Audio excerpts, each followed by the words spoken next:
Welcome to the Grappling Grappling Rewind Podcast. Welcome to this week on the Grappling Rewind Podcast. I'm your host, Maine, with my other host, Josh eating Twizzlers, enjoying life. into the mic. Josh is probably going to eat about a quarter of a bag or more of Twizzlers Fact. in the time we take to do this episode. So, how you doing, Josh? I'm exhausted. Yep. I have slept a total of 7 hours since Friday. My voice sounds like duty. Yeah, it's been a bit of a long week.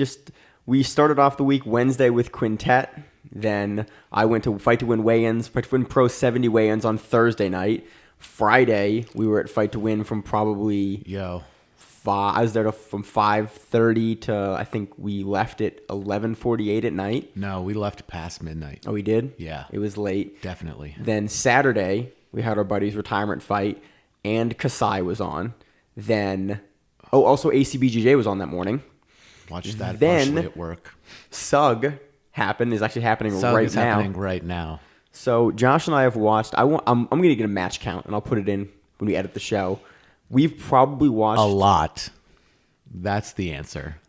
We've probably watched close to 100 matches of submission grappling, if not more. I'm going to do some quick math. 34 from Fight to Win. 34, 33.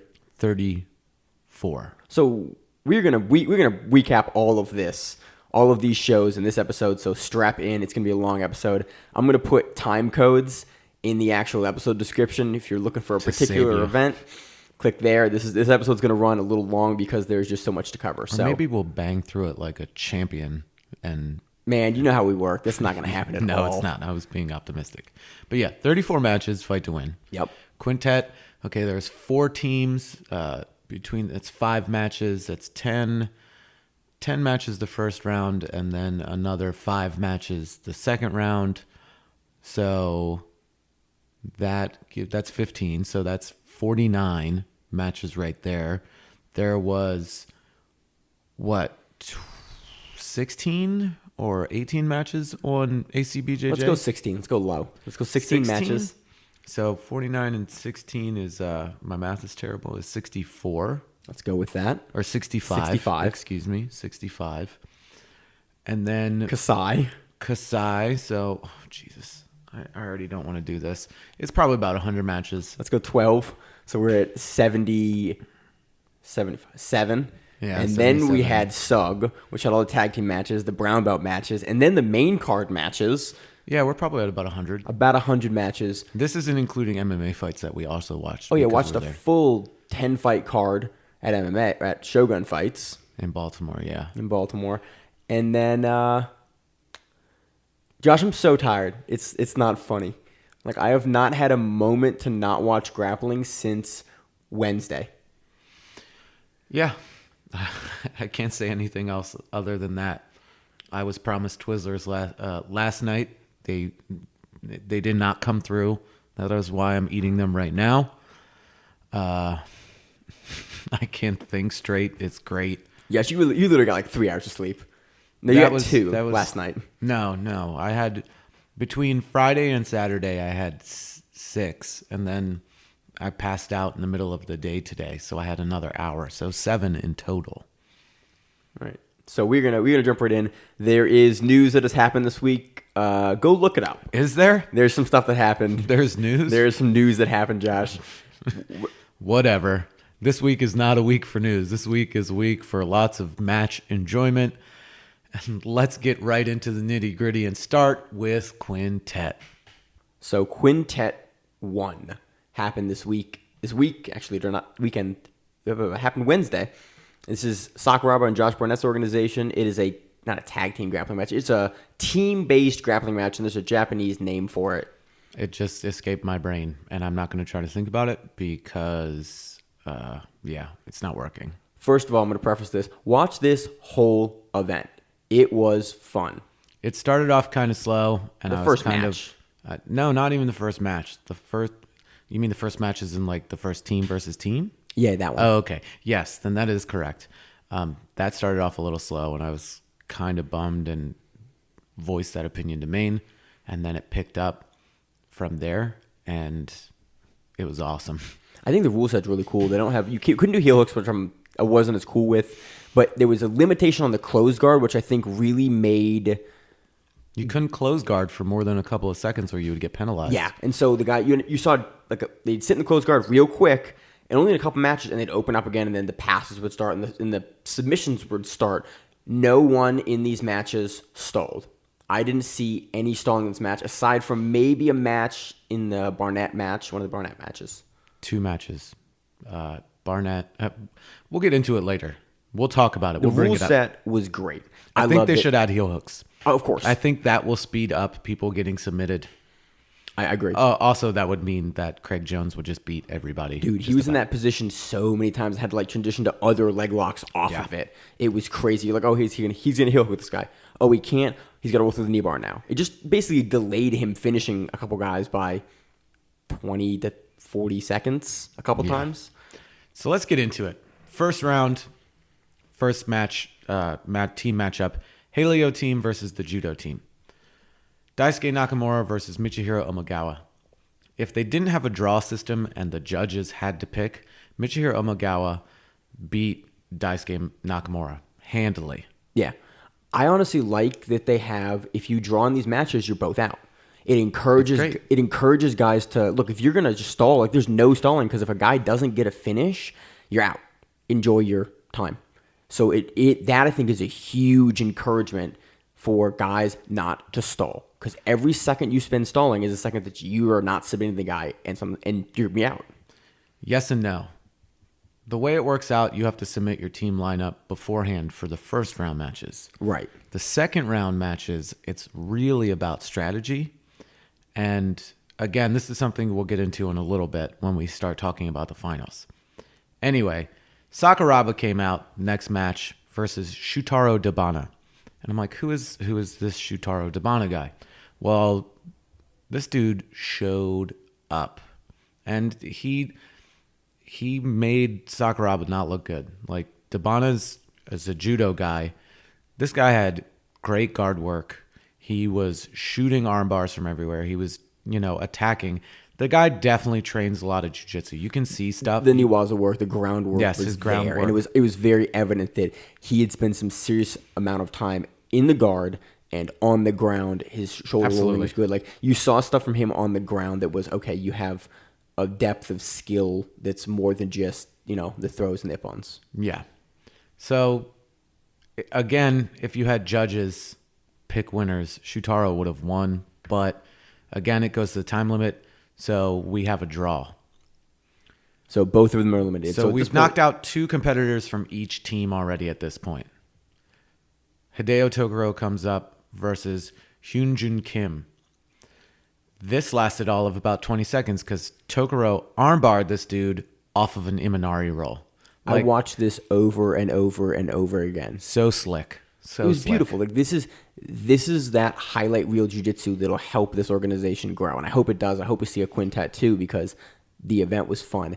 Throws the Imanari as he's rolling through and going for that leg, Hyunjun leaves his arm out and to defend the Imanari. Toguro just instinctively grabs it and throws up the hips and fucking armbars him. It wasn't like a panic tap. It was legitimate. It was a legit armbar tap. Dude, there's no way that he's not drilled that specific sequence for how smooth that looked. Oh. It reminded me of West Side 2001 submission only with Genki Sudo. Merkin. That's what it reminded me of. When his Merkin dudes that nobody knew. Rolling, like back when Genki Sudo was technically a brown belt, but he'd been a brown belt for years at that point and was bouncing gyms, so no one had promoted him to black at this point. And he just mercs through a bunch of guys. For some reason, this whole event reminded me of that event. Just like an in-house gym thing?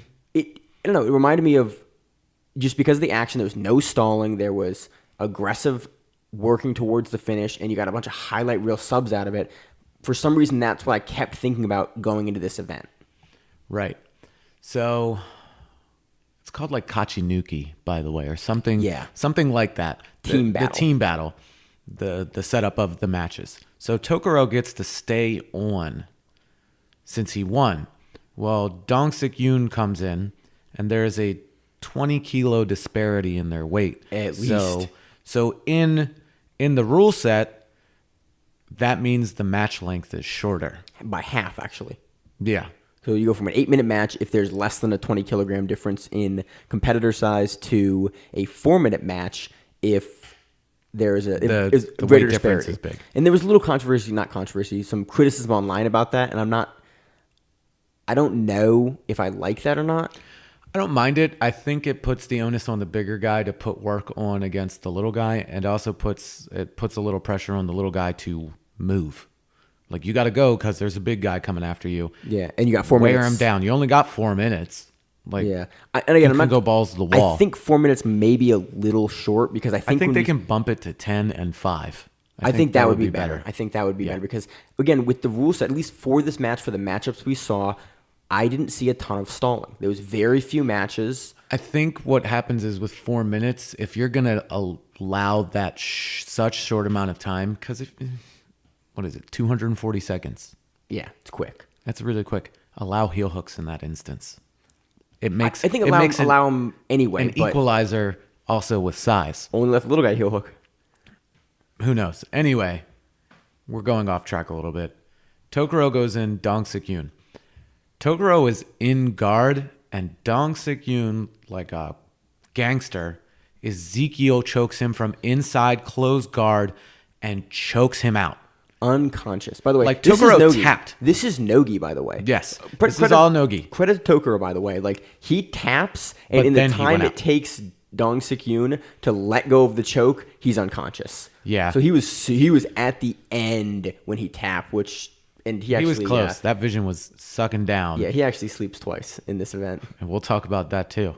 So now Dong Sik Yoon stays on. Marcos D'Souza, who I think has been sponsored by Haleo for a long time and also reps Pitbull and stuff, helps run Banzai Jiu-Jitsu in Japan. Now I'm forgetting. I know Marcos D'Souza. I'm less familiar with him than I should be. What's his brother's name? Robert Satoshi. That's what he's called. That's what they call him. I think he's Robert D'Souza as well. But Robert Satoshi's, who's known for like that big karate stance power up before his matches. So like they'll slap and bump, and he'll just do like step into this karate stance and be like, Josh is talking about a horse stance? No, it's not a horse stance, because horse stance you're all parallel. Like your legs are set in sort of a. I'm doing this and you can't see this, and we're gonna take a promotional picture that's gonna get posted that said we were recording, and I'm gonna be in horse stance, and I'm gonna make you stand in the other stance that he does. Okay, and there's a difference. All right. Anyway, so that's his brother. He's a little less well known if you're not really into jiu-jitsu, but we got bumped back to the 8-minute time limit Because there's less disparity in Right. weight. And so we had Marcos D'Souza versus Dong Sik Yoon, Haleo versus Judo. D'Souza put it on him and just was all over him from the beginning and just set up a beautiful textbook armbar from mount, went, dropped, finished it. This was the slowest matchup of the entire card, so. which says something because it didn't take a very long time. And mind you, this came on at 5:30 in the morning. I woke up at 6:30, so Josh, I was an hour behind. This came on Fight Pass, so I watched it a couple days ago. Right, but still, I got up at 6:30 and I started watching it, so I was an hour behind, but I just rewound it and ended up catching up. Finally, Marcos D'Souza versus Satoshi Ishii. Not a whole lot. Satoshi Ishii, handled his business. He's also a huge gentleman. That's a big guy. That's a large. Yeah. Was he gold medalist or was he silver medalist? He's a medalist in 90. He's an Olympic medalist. Olympic medalist. I forget in the 2000s. He's I not forget very old. What year? 2004, I think. In Athens. Maybe 2008. Something big ass. I'm dude. blanking right now. He was smaller before. He's been slowly getting bigger. Oh yeah, definitely. Like he was huge in this match, and his rash guard was a little stretched to fit in that large guy. I think D'Souza, knowing that he's got decent ground game, both standing and on the ground, and I just said he has got decent ground game, and then I said standing and on the ground. I was going to call you out for it, Josh. I called myself out. He's got good stand-up. He's got good ground game. He took him down, judo trip.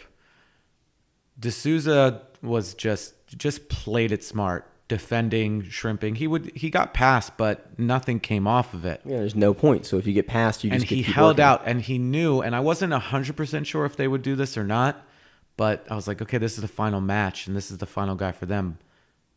Are they going to just say this goes to the victor? Which it did. They still had a few people. They still had Josh Barnett. So the Haleo team still had guys left. This was the fifth person for the judo team. So if they draw, which they did, the judo team, Marcus D'Souza and Satoshi Ishii are eliminated from that which round. Leaves Josh Barnett and no one else from the judo team. The Haleo team. No one else from the judo judo one else team. from the judo team. Yeah. Yep. So Haleo team takes that one. And they take that side of the bracket there. Well, that side of the bracket, they move on. Maine was confused about the yellow lines from the names at first. He's like, what's the point of this? I'm like, it says who's going to the next round. Oh, thanks. They put out an interesting graphic for the results of the matches, and I looked at it. I hadn't seen Quintet out yet, and I was like, what am I looking at? I don't want to spoil it, so I didn't look at it until after I'd watched the event. Yeah. So next semifinal, Polaris team versus Sambo team. I have no idea who any of these guys are from the Sambo team. A lot of the guys are MMA fighters. A lot of them are they're good Sambo guys, but you don't see them cross over a ton into. There wasn't a lot of trying to jiu-jitsu. Pass the guard. There wasn't a lot of good guard work. Anyway. You're also against the Polaris team, which is a team which is the favorite to win the event and which had a stack of killers on it. Well, they had to make a last-minute replacement, too, because Charles Negromonte was originally on the team and Marcin Held jumped in. So, which is, if you're going to replace a guy like Marcin Held, it's not a bad guy to replace it with. What a great guy to replace it with. So, Craig Jones, they just threw him out first. I was like, oh. Which we thought was the ringer. Like you maybe leave Craig in the hole, or you've got a whole team of the only guy that I wasn't comfortable with was Cal Uno. Yeah. I was like, I don't know about him. But everybody else, because I think he's technically, granted he's been grappling for years, I think he's only technically a blue belt. Yeah. Technically. Put that technically in there. Right. Technically a blue belt. So I'm like, they're sending out Craig Jones first. He might sweep the entire team. I thought he might. Which would be awesome. Which would be crazy. It's like Craig Jones versus the world. So he goes against Mindaugas Verzabikis. You like that pronunciation? Yeah, that was actually really impressive. Great job. So it wasn't very long. He's transitioning through. He sets up his Z-guard position where he... Sets up the heel hook, doesn't go for it. Yep. Goes on a leg, goes for the knee bar, transitions to 50-50, gets the knee bar. No, he didn't get the knee bar. He breaks... He didn't break anything. Verzabikis' leg in half. He didn't break that shit. Did you see the still frame of it? It was a little extra bent, but that shit wasn't like broken in half. 10 degrees extra bent. Yeah, I've seen beyond center. We've all seen worse. And I've seen worse, but that's a rough day. It looked like Gary Tonin versus AJ Agazarm. That one was way worse. And AJ Agazarm jumped in a pool with a chick on his back afterwards saying, my stuff isn't messed up. So it was what it was. Anyway, Craig Jones stays on now versus Sergey Grecchio. Sergey had nothing for him. Absolutely nothing for him. If you would have a decision for this match, Craig takes it pretty handily, but doesn't get submitted. So he can't submit Sergey because he would back up or he would sort of disengage and not a lot would happen. He had enough to defend. And what I thought was interesting about this is potentially where the team dynamic comes in. You have a dude in Craig Jones you just saw blow through one of your guys on your team, and you go, okay, do we have a guy that maybe can't sub him but cannot get subbed by him? So he played it a little safer and gets a draw. And then gets the draw. That means you take out Sergey and you take out Craig Jones. So now which is a huge, if you think about it, you still have a decent amount of guys on this team that are scary. But you don't have Craig Jones in front of you anymore. Exactly. So if you draw Craig Jones, because you're probably not going to sub Craig Jones. Let's be serious about that. So the best way to get him out is to get him out early with a draw. I think this is potentially a really good gamesmanship way to do this. Yes, but then they stacked the front half of their team with Marcin Held. Well, then you run into Marcin Held, and I was like, Right. oh, that's not that much better, honestly. So Marcin Held comes in versus Victor Tomasevich, and that one was really quick too. From open guard, just transitions over and knee bars him. That was weird. It was very fast. So now, apparently, the ace in the hole for the Sambo Dream Team, the team captain, Theodoros Astikolis. Large gentleman with the haircut that looked like mine about 3 weeks ago. Yes. So I was saying this guy looks like he could be the heavyweight, and the way they took the picture, it doesn't make him look big. He's a pretty big guy. He's a very large gentleman, Josh. Guess what? He got murked. He got hit with a dog bar. And if you don't know what that is, YouTube it. Ali Geddes is a big proponent of it. And because it's called that because it looks like you're humping somebody's leg from on top and knee barring them.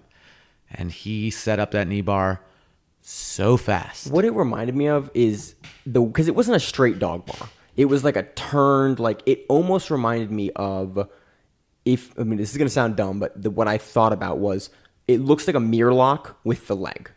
Because it's like an outside turning motion. He was pushing the leg out. Yes. It looked like a combination of a dog bar and sort of like a heel hook almost. The turning motion on the knee was very similar. You know when you're in bottom guard and you can grapevine somebody's legs and you pull it out to the side, yes, and it's super kind hook. of like a kind of a dick move almost. Yeah.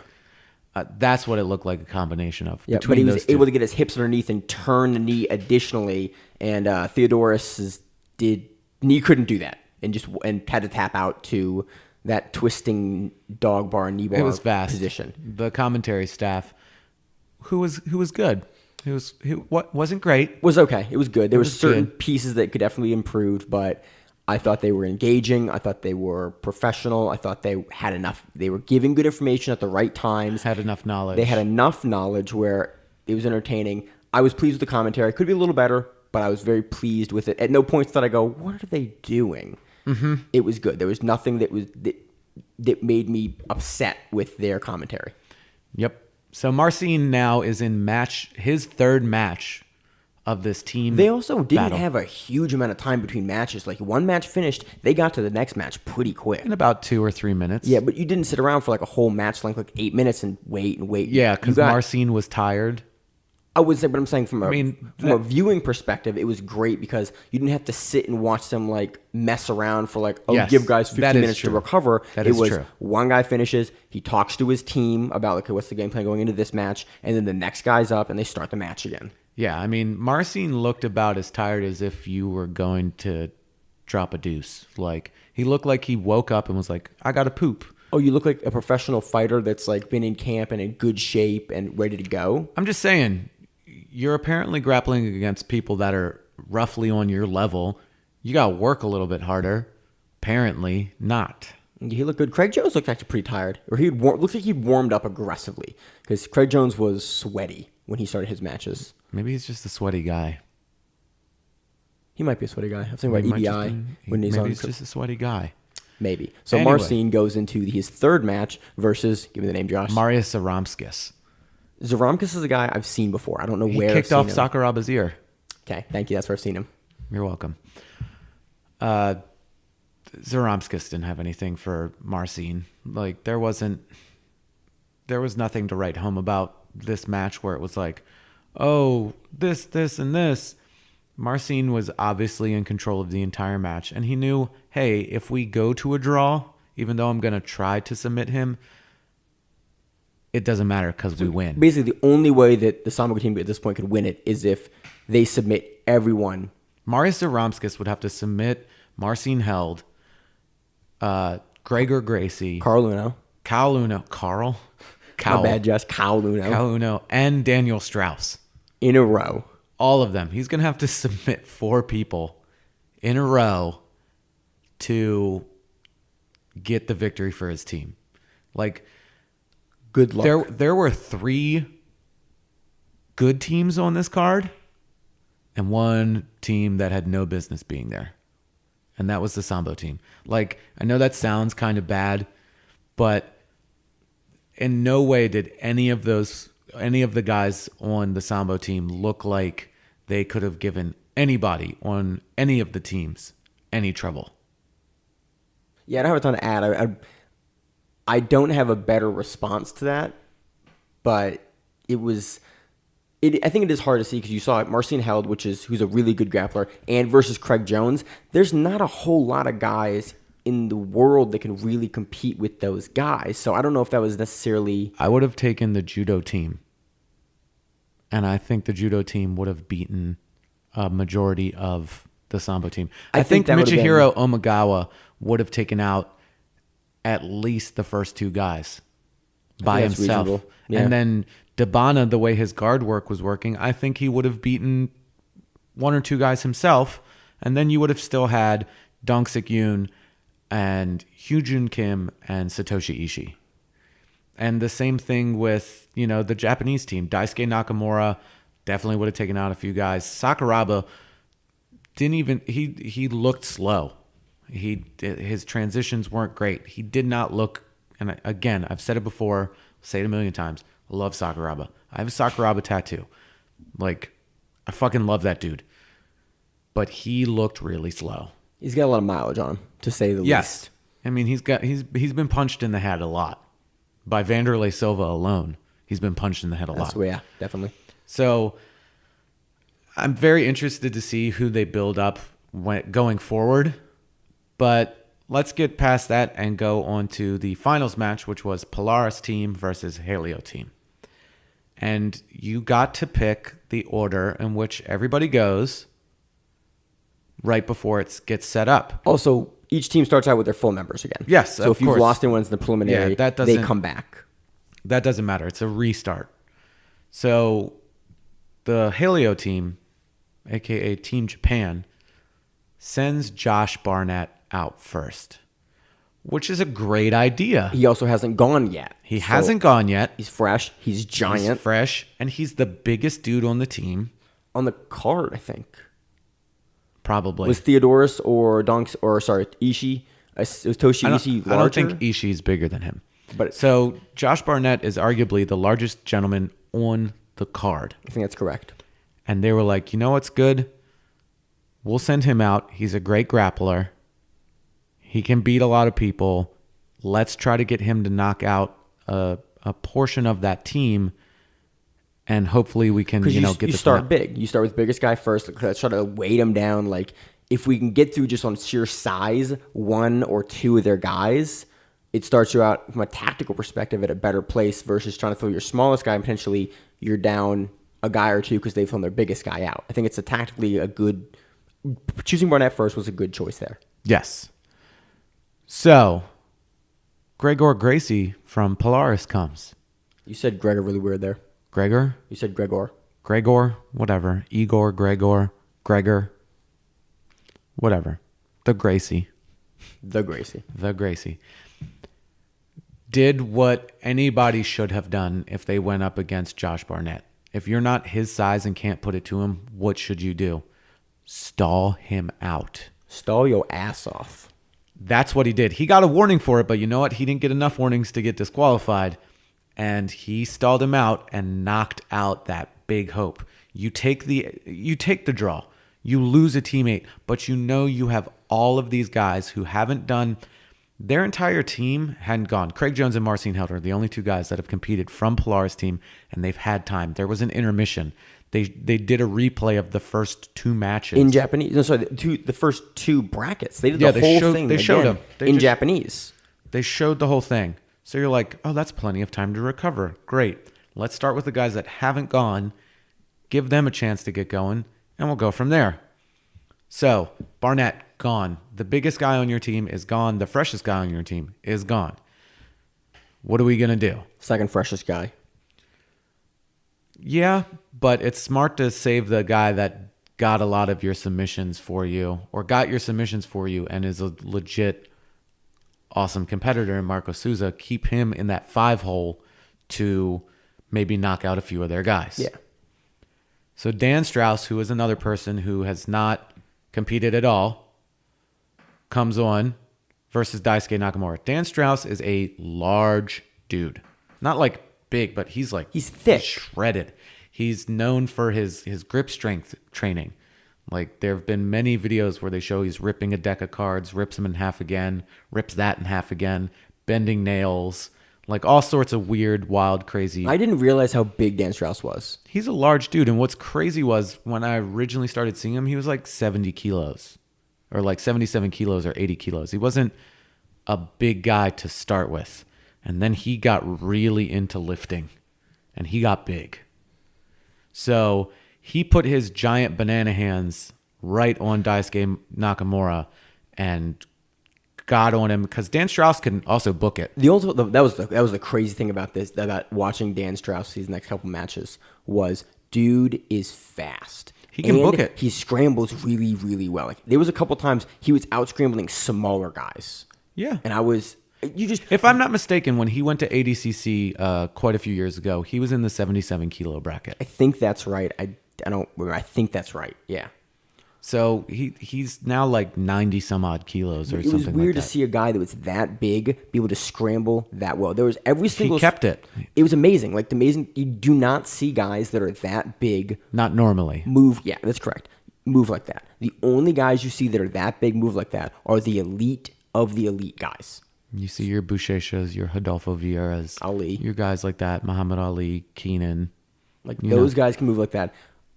Dudes don't move like that at that size. But most of those dudes aren't really like wide and super thick. They're taller. Buchecha's tall too. He's like 6'4" or something like that. He's a big. He's thick, but he's not like 5'9", looking like a refrigerator. Like Dan Strauss. Yeah, like Dan Strauss. So Dan Strauss rear naked choked the shit out of Daisuke Nakamura.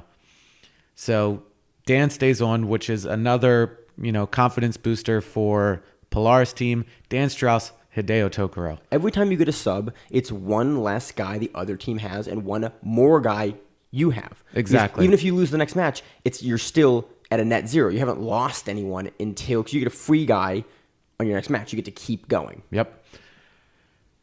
Dan Strauss, again, with his giant banana hands, just started going after Tokoro. And Tokoro was smart to play from the bottom and things like that, but he got his neck wrapped up. And this is really where I thought Strauss is known for his guillotine chokes. This is where thought it was amazing how quick Strauss was. He locks his hands up, and then he does the thing where you lift the guy up into a seated position in the guillotine with the head trapped, and he walks, and then he takes mount, and then arches into the mount with the guillotine to finish. It looked pretty brutal, and then Tokoro took another nap. Number 2 of the night for him. I took a picture of Tokoro's face and sent it to Maine, and I was like, this is the picture we have to use. And he goes, I don't understand what you're talking about. Stop sending me spoilers. I was like, oh, you'll understand when you watch it. And he didn't really respond to it until today of the recording, and he goes, I get why you sent that picture now. I was like, yeah, because that shit was awesome. He was very asleep. So boom, Tokoro's gone. So now you've knocked out 3 of the 5 people, and on comes old one ear, no knee Sakuraba. And you're like, what is going to happen? Dan Strauss is a motherfucking gentleman. That is all I have to say to that, is he is a motherfucking gentleman, because he could have destroyed Sakuraba, but they had a very playful and fun match. Like, Dan Strauss, the only way I can explain it was Dan Strauss fucking loves Sakuraba. He's like, this is one of my fucking idols. Everyone loves Sakuraba. Come on. Dude, how excited would you be if you were... Unless you're a Gracie, then you don't like Sakuraba. Even then, I don't think they mind him. He's a cool dude. So you've got Dan Strauss literally just having fun and like motioning him in like, come here. And Sakuraba's like, hell no, dude. Like, you're going to grab my neck and rip my fucking head off. And like, they had a fun match. They were going back and forth. Dan Strauss multiple times could have ripped off his fucking arm. He could have popped his head off. He could have done a lot of things, but he didn't. And he was being very gentlemanly. He was like, we're good. We still got 3 more guys that we can work with. Yeah, we still got Craig We'll Jones be okay. and Marcin Held. Like, we're good. We'll take this match. So they take the draw, and you move on to Kyle Uno versus Marcos de Souza. Oh, poor Cal Uno. Poor Cal Uno. That's one way to put that. This is your first match of the event in the basically what would be the semifinals. It's the finals. It's the finals. You just got to try to hold up your end. If we knock out this one last guy, if I can hold on, if I draw, we win. And the other 2 guys that did all the work in the beginning don't have to do any work now. Yeah, that didn't happen. He got beat up. He put into side control really quickly. Souza steps up, hooks the arm, and arm bars him. I want to say defended for a long time. Like yeah. He did what Vinny Magalhaes did versus Verdum, where he had the shoulder up and he elevated. He made additional angles to escape, but wasn't able to do it. Talking to the mic, Maine. My bad, Josh. I got excited about the arm motion and stood away Started from the mic wiggling. to do it. I did. So we knock out Kyle Uno, who I said previously was the known weakest member of that team. Like, I don't know why he was on it.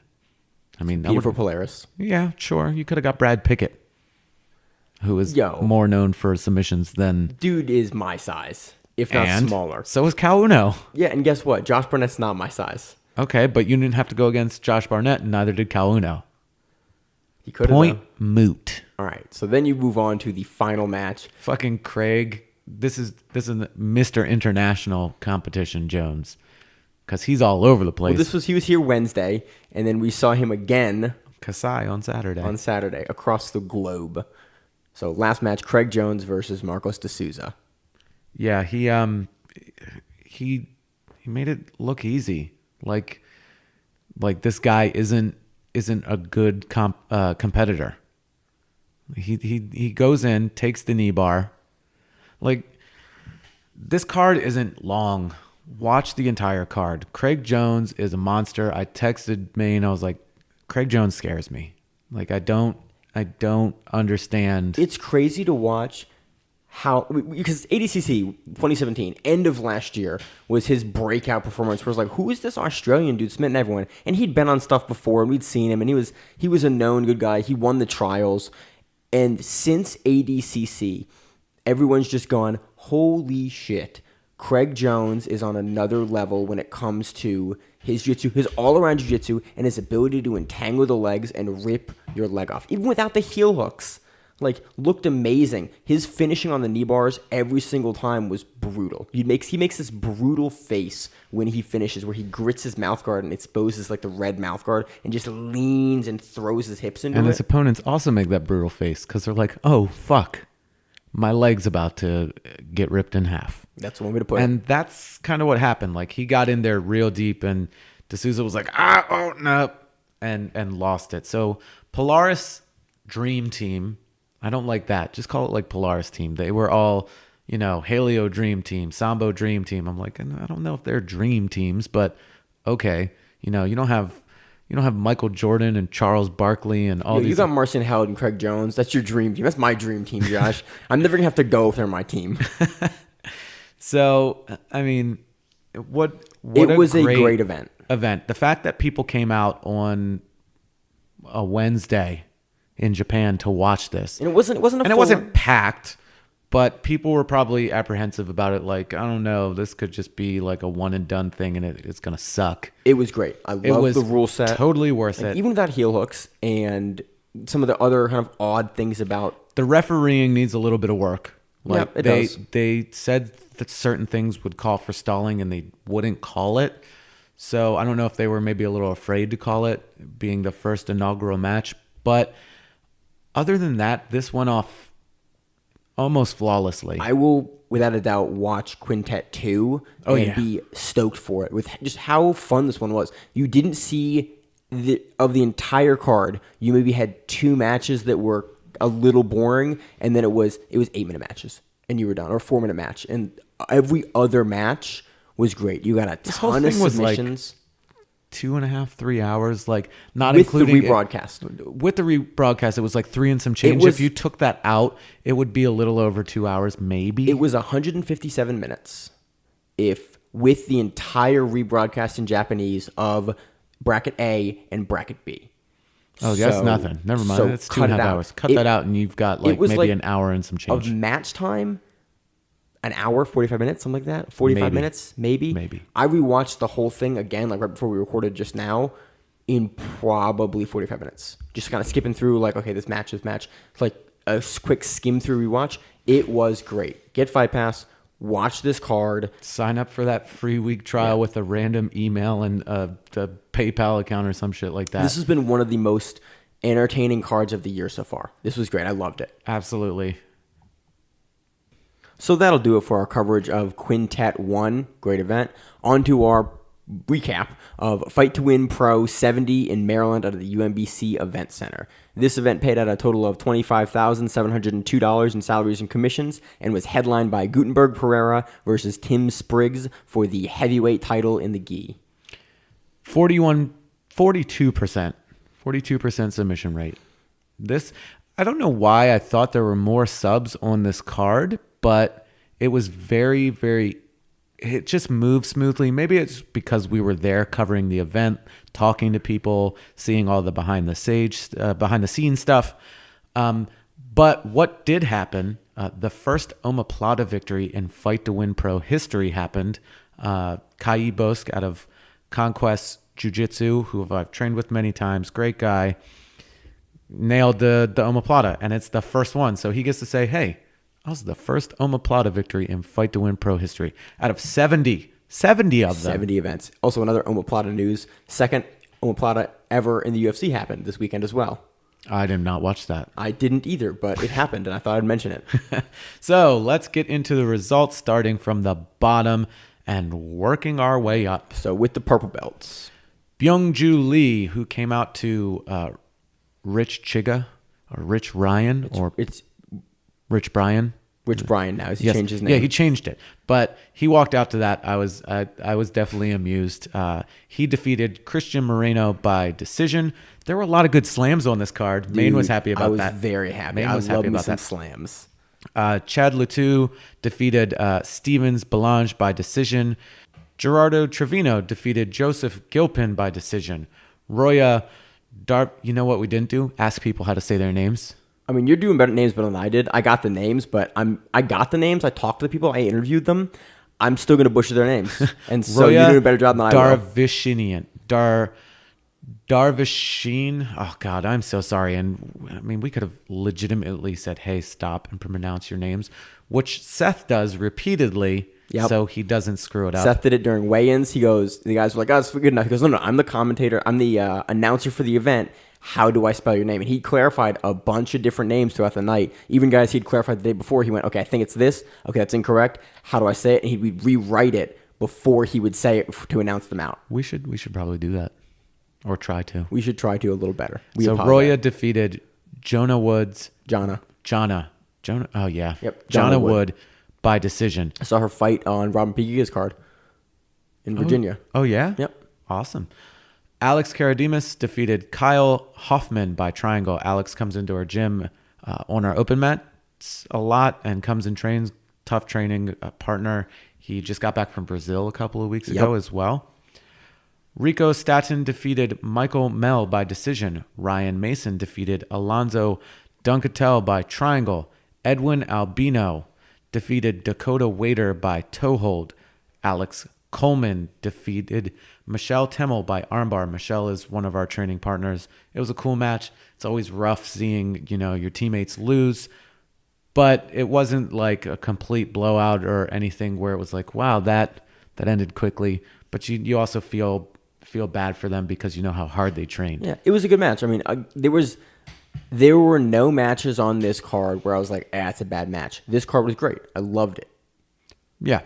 Josh gave me slanty eyes, so there might have been one match. There might have been, but we're not going to talk about it. It was very good card overall. Still in the purple belts, Corey Walker defeated Tadaya Danforth by decision, which got fight of the night for purple belts. Controversial decision. Yeah. I was sitting by the commentary table, and the refs after the match were still discussing it and why they picked the way they picked. Yeah, we have an interview with Tadaya where he talks about it a little bit and talks about his game plan going to the match. So Yeah, we have a lot of video that we need to edit and put together that we're gonna eventually put out. well, hopefully, I'm gonna say it on the mic. I hope we get these videos out this week. Ideally, We're gonna try to. given the marathon week we had this previous week with all of the events, we're gonna attempt to do that, but no guarantees on exactly when those videos come out. My goal is to get them up, edited this week. I'm also trying to close on a house, so we'll see how far I get. I like how Maine said my goal when we were discussing this, and I was like, I got the video editing software. He's like, cool, you can do that then.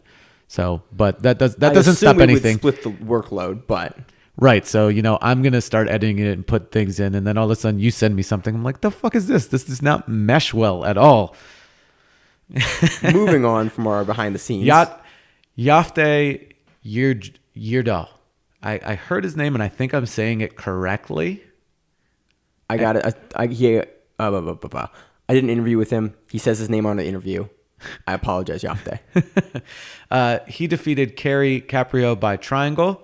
Stephen Wilkinson defeated Stephen Lawless by heel hook, which got submission of the night. Rightfully so, I think, for that one. He Absolutely. threw a bunch of flying scissor takedowns, and on the second one ended up getting it. He talked about his game plan during an interview with us.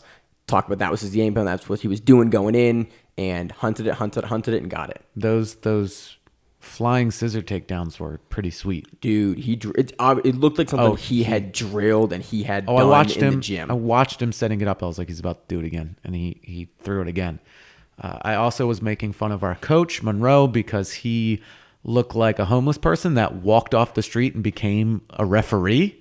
And he was explaining to me, and I was like, hey, you couldn't, delve into your pockets a little bit and get a nice black button-up shirt. So if you saw a guy with kind of curly hair and looked really happy and beat up ears, that's one of my coaches. He told me that he was like, dude, I went to Walmart, I went to Target, I went to Kohl's. He's like, I could not find anything. And he goes, these pants, I'm so afraid to squat down too quick or they're going to explode. They're so tight. It was really, really funny. But he was just up there and he definitely was enjoying himself. And I talked to him backstage a little bit and he was like, oh yeah, this is great. Getting people in at this entry level, being able to build up a name and everything. So it was cool seeing him out there. It definitely it looked like it lit a fire under him to where he would want to compete on this as well. So we broke up the purple belt and the brown belt matches with the one teen match. Avery Harder defeated Faith O'Donnell by armbar submission of the night. For the teens. I mean, it was the only one. Avery was going hard on those foot locks. Yep, straight ankle. Hard on those straight ankle locks. I think that's all that's legal for the teens is straight ankle locks. And she was Yes. she was looking for them and hunting them, dropping down, extending. Eventually just transitioned over and went into an armbar. And it was a very good transition. And she was super stoked. And she was sitting by the mat for a majority of the card, sitting really close and just watching what was going on. So on to brown belts. Malachi Edmond defeated Ellis Karadag. Hey, I remembered how to say his name. We know Ellis. He comes in and trains with us every once in a while. Yep, up at Method. He by decision. Vanessa Griffin defeated Maggie Gamery by decision. She was not very happy about that. No, she had nasty looking Kimura. Nasty. Yeah, this was one of... It wasn't submission of the night or fight of the night, but this was one of my fights of the night. Great match. Props to Maggie for being tougher than I am. Vanessa had certain points in this match, had her in a Kimura, and I got bad shoulders that pained. I almost had to look away for a couple of them because it was so deep. I thought the arm was just going to blow. Yeah. But so she wins the decision. Over Maggie Gamery. Good match. Yes. As soon as the videos are up, go back and we watch this match. Right. Andron Wright defeated Charles Gamble by decision. I've competed against Andron. He's a very good competitor. Charles also comes into our gym during open mats and trains, great guy to train with. Big guy, great game, super friendly. When the videos come up, watch them. A lot of these matches are super exciting. Even if they didn't end in submission, there were a lot of transitions. Some of them were a lot of back and forth. It was really good. Next match, Angelo Claiborne defeated Gary Gioni by decision. At one point, I was in the back and I was like, you just got, because Angelo had a toe hold. And, you hear all of his teammates back there like, turn it, twist it. And me not like fully paying attention, I'm like, just driving into his butthole. And 4 or 5 people just stopped yelling and started laughing. And I was like, what? Like, if you twist it and turn it down like that, you'll get the tap. It's how you finish toe hold. You yelled at me in the gym, and it's increased my toe hold percentages huge because it's not down. You turn it in. You turn it in and then down, and it's way worse. And, again, a lot of the people on this card we either personally know, we've trained with, we've competed against, or we're just really friendly with. It's a local card. We talked to guys all night on the card. They were off the card. It's a giant party for Baltimore, Virginia, and DC, and even PA area grapplers. Yeah. It's awesome. Everybody was just there being super friendly to each other and enjoying themselves. Next match, and props to David Adams for taking this match. Devontae Bones Johnson defeated David Adams by bow and arrow choke, submission of the night for the brown belts.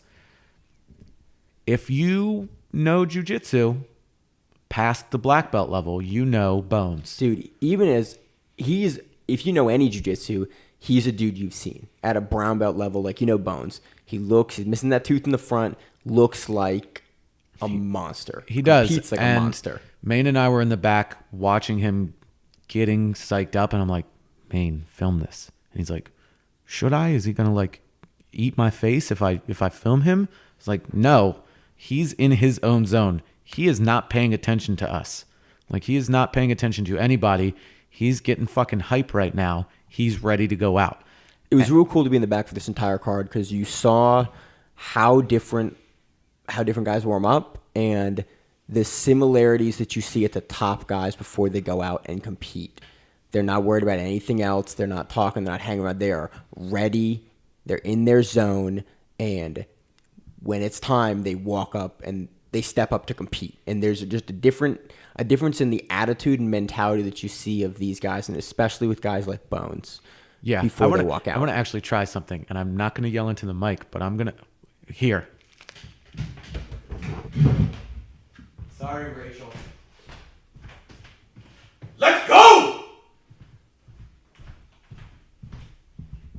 So, that was Devontae Jones the entire night. I don't know how loud that was for you, Maine. It was a little loud, Josh. Okay. I'll have to edit this. But it was way louder when we were standing next to him, and there's music and everything going on, and he was just yelling, let's go. And he was getting himself really psyched up. And he doesn't know David Adams from anybody, but he took this match as seriously as he would take any other match. And it was awesome to see. Moving on. We're taking so much time to read results. Hey, but, we usually don't touch on... We watched this whole card. We were at the event. We're not going to go back later and recap all the matches that we did see for the purple belts and the brown belts. We're usually just going to recap some of the black belt matches. So we're just going through it right now and talking about, this is what we saw. This is a different event coverage than we usually do because we were actually at the event covering it for the show. And we will say that we were also invited to come to the Chicago show. They were like, come out, like do this again, get more coverage of it. We're all down for it. We appreciate you guys being professional and being respectful. And, we appreciated that they were like, yeah, just come on. They gave us pretty wide access to the event to, do the interviews we wanted to do, speak to the people we needed to speak to basically help cover professional jiu-jitsu at the level that we cover. Professionally. Well, we're not professionally doing it right now. We're not making a whole lot of money, but that comes with time. Man, you got to cover it first. You got to get it. Exactly. Needs coverage. We're going to do it. Exactly. So next match, Mateo Nunes defeated Zach Davis by decision. I've competed against Mateo. Zach comes into our gym all the time. Again, you're going to hear this a lot. Mateo was the recipient at Fight to Win Pro Maryland 53 of the bloodiest gi match I've ever seen. He didn't get his head split open in this match, so that was a good day. Yeah. There were some pretty bad injuries on this match. There was a good headbutt, and there was a guy that got his foot broken. Probably the worst toe hold injury I've ever seen up close. Up close? Like personally, you forget about Hamalo Bahal? It was on par with that. I think Hamalo's was way worse. I think it was way worse. I'm not sure, man. But his foot was messed up. His foot was very, very, very broken. Yeah. I forget which gentleman which match that was. It was in purple belts. It was the toe hold. I think Dakota Waiter's foot is not happy still. No, it was very broken. It was probably swelled up to the size of a large grapefruit in the 10 to 30 seconds it took him to get off the mat. Yeah. It was already swelled up that large. Chad Malone defeated John Del Brudge. Mateo Nunez defeats Zach Davis via already. decision. You did? Yes. My bad, Josh. So God. Chad Malone defeats John Del Brudge via decision, fight of the night. Josh actually competed against John on the last Fight to Win Pro card in Maryland. We're saying his name wrong. I'm remembering how he enunciated Del Brugge. Del Brugge. There we go. Sorry, John. Sorry, John. We will say that when we were interviewing people, John and Brittany Elkins from Fight to Win had the best interviews only because of their MMA experience. So they ran with the questions, remembered everything that was asked, and gave great interviews back to us. So the other interviews were good as well, but yes, but these seemed like very polished and ready to go interviewees. So I'm not saying take a class on doing an interview because, I mean, even when we were asking questions. I actually will say that if you were going to go into the professional light as a fighter, or if as you're going to do it professionally, if you're going to be a guy that's going to be getting interviewed and you want to be a fighter, I would recommend taking either going to public speaking classes, a public speaking class, or with the wine coolers. What's the Toastmasters? A Toastmasters organization, which is they have chapters all across the United States, a local public speaking organization that basically teaches and assists people in doing things like toasts and speeches. So if you're going to do that, I recommend put some time in, be good on the mic, because people remember people who are good on a microphone. Why wouldn't you tell me about this sooner? Why don't we go to these things? Josh, I do. Why don't you tell me so I can also go instead of you just going? Josh, we've been over how much of a piece of shit I am. You're a terrible human being. How am I just finding out about this? I'm not sure, Josh. Do research. Fuck you. Anyway, Josh Pike defeats Patrick Mahoney by decision. Josh Pike was another guy that was just fucking warming up back there, pacing. He looked like an angry dog ready to get let off the leash. I mean, he was intense. That was all of the brown belt results. Now we move on to the black belt results. And there's a gambit of them.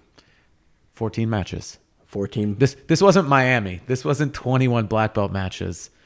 Yeah. And we'll talk a little bit about that later as well. Lamonte Tyler defeated Jeff Manalanson by decision. Ottavio Nalati defeated Rafael Maya by bread cutter choke. You've heard me talk about Nalati where he's had boring matches before. This was not one of them. Yeah, he gave an interview to us after the event and talked about he knew his competitor was a judoka, was a good judoka, what his plan going in, and his English is better than I thought it was, which was awesome. Because in the back, we were both discussing, are we going to need to find somebody to translate for him? And there were people there that could have done it, but he was happy, gave us a nice interview. Yeah, nice guy. Talked about his game plan going into the match and, where we were going to see him for 2018. Yeah. Matt Schellenschlager defeated Joseph Overstreet by head and arm choke. We were a little surprised by the result of this. Not that Matt is a bad competitor, but he's a good competitor. He's a great competitor. But so is Joseph. And you saw him on the previous Fight to Win Pro Maryland card against Shane Hill. And he really held his own in that match. And you're like, this is going to be a really tight match. And that was not the case. Matt really put it to him, and he looked really good doing it. This match coming up. Ty Ryan Murphy defeated Colin Stewart by decision, fight of the night, and it deserved it. Yeah. These two were going at each other. Colin trains with us frequently. He is the nicest dude. Super nice in the gym. But he looks like if you make him angry, he will not be very, very friendly to you. Ty Murphy straight up scoop slammed him, like WWE scoop slammed him. And this match was just mean. Like, Colin kept a lasso trying to prevent Ty from passing all the way, and Ty just rested his shin across his neck. Like, it Go back and watch the match. We're not Yes. going to give you play-by-play of the whole match. This was a fun one to watch. It deserves Fight of the Night for the black belts. Yes. You saw a train wreck throw in this. You saw it. Both competitors were super aggressive. At one point, Ty pushes Colin on a restart, and they're at it. They're going at it. A fun match. And Great. Ty got Colin down, and then Colin swept and like came up into the turtle. And after he got slammed, he like popped up his head and shook his head no, like, now we're gonna start working. And they were playing to the crowd. It was awesome. Next match, Ricardo Ribeiro defeated Wilfredo Moreno by split decision. Atiade, I remembered how to pronounce it. Atiade Rafael defeated Ed Sheridan by decision. While we were backstage and everybody was watching the match, all of a sudden, because of where I was positioned, I couldn't see it. All of a sudden, Seth goes, "It finally happened." And I'm like, "What? Wait, huh?" Atiade went double unders and grabbed the pants and the underwear and lifted, and we got full booty action. Like full-on booty action. Full butt. Like, it came out. It was one of those things where, like, we're expecting it, and you're 70 cards deep, and finally somebody's ass fully came out of their pants. And Double unders, man. You got that pants grip. It does happen. And somebody was like, "That dude should tie his pants better." And I just laughed at that point. I was like, that's your rebuttal to that, is you should tie your pants better so your ass doesn't come out. Dude, when I compete, I tie my pants like I actually sometimes have to take like a fork to open up the loop again because I've tied them so tight so they stay on, they don't wiggle around. Now it is my personal mission to make sure your ass comes out while training or in a competition. If somebody in a competition going against you in the gi has deep double unders, I'm going to yell at them to pants you. Why are you so mean to me, Josh? Why didn't you tell me about the wine toasters thing? Toastmasters? See? I mean... Yeah. Payback's a bitch. Yeah. On to the next match, we had Daniel Keane versus defeats Chris Tran via split decision. This was a bit controversial. Chris Tran's actually a brown belt, moving up to take on Daniel. This is a 137 match. Why is it controversial? The decision was controversial. It was split, but yeah. I think Dan had the stronger submission attempts. I would agree. Like it was a very close match. It could have went either way, but it's a split decision. I think Dan had the stronger submission attempts. I think he had more sub attempts. I think Chris had better positional control, but Fight to Win doesn't judge positional control. Right. They judge sub attempts. Who has the stronger sub attempts that require defense by the competitor, and he gets to the split decision. Aaron Morris defeated Brian Klauser by a steam-a-lock. That was a mean-looking steam-a-lock. Oh, too. yes, it was. Oh. Kai Bosk defeated Julian Gabbard by omoplata. Again, first one in Fight to Win Pro history. Awesome. Was it a gi match? It was a no-gi match. It was a no-gi match, okay. It was a no-gi match. Which makes it even more impressive. So now somebody's got to do the first one in the gi. Somebody's got to step up their game and do the first one in the gi. Which is easier by far than doing it in no-gi. Oh, yeah. Jameel Hill defeated Bruno Cesar by ankle lock. Also a very mean ankle lock. Also very mean. Also very quick, too. Maine was really mad because he was conducting an interview. And he's like, "I want to see this." He comes in. "What happened?" I was like, "Oh, yeah, he ankle locked him." And he's like, "Son of a bitch." It was literally one of the matches I was really excited to see on the card. I walked out, did a 45-second interview, walked in, and the match is over. He was so angry. I'm still actually really upset about it. Maine had like a game plan for the interviews. He was like, "I'm going to grab some of the people after their wins. I'm going to give them some time after their wins. I'm going to grab them while they're doing the walkouts for the next match." Because Fight to Win goes quick. They move along too. Same thing like with Quintet. They were moving. Well, he apparently took a little too long with that interview. Was that the one where you were interviewing Ottavio Nalati? No, I don't think so. It may have been, but I don't remember. I think it was Ottavio that you were interviewing, and so I missed this match live. I had to rewatch. I've got to rewatch the video now, and I'm very upset about that. Shane's a guy I like to watch his matches because I think we're going to see him in the next couple of years make that jump to that world champion status. Dude, It's close. So I like to watch his matches. Did I call it a couple episodes ago saying I think he was going to take a world title? I called it a couple episodes ago. Oh, you did. I called Gianni Grippo. Yes. And JT Torres and Keenan. Yeah, we called it, I think, at the end of 2017 episode, our recap episode. No.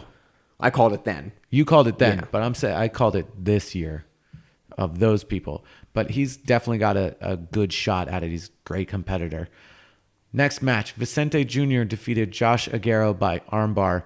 I talked to Vicente at length on Saturday, and I wish I had that little rig that you had for your phone for the interviews to set up, because I would have interviewed him backstage at the fights that we were at. But we talked a lot about it, and he was just talking about competing and,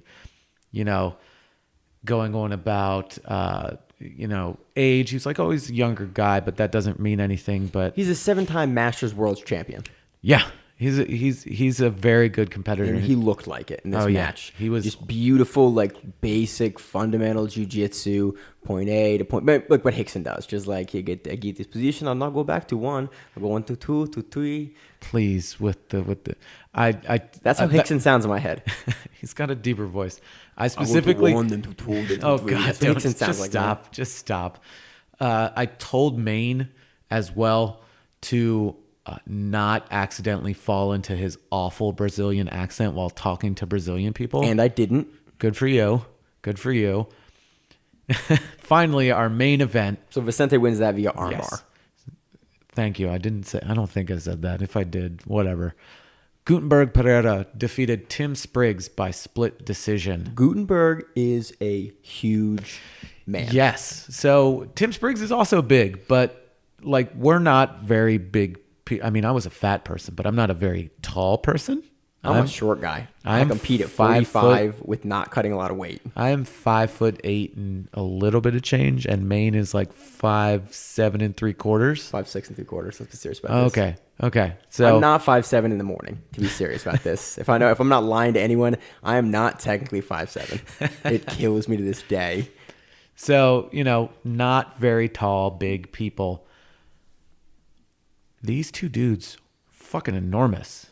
Like, they're just large. And we were back there, and we both just kept going, these guys are so big. I've seen Spriggs. We've seen Spriggs before because he's around. He's in the Maryland area. We see him not infrequently. Never seen Gutenberg in person. That's a large gentleman. Huge guy. So that's about how huge these guys are.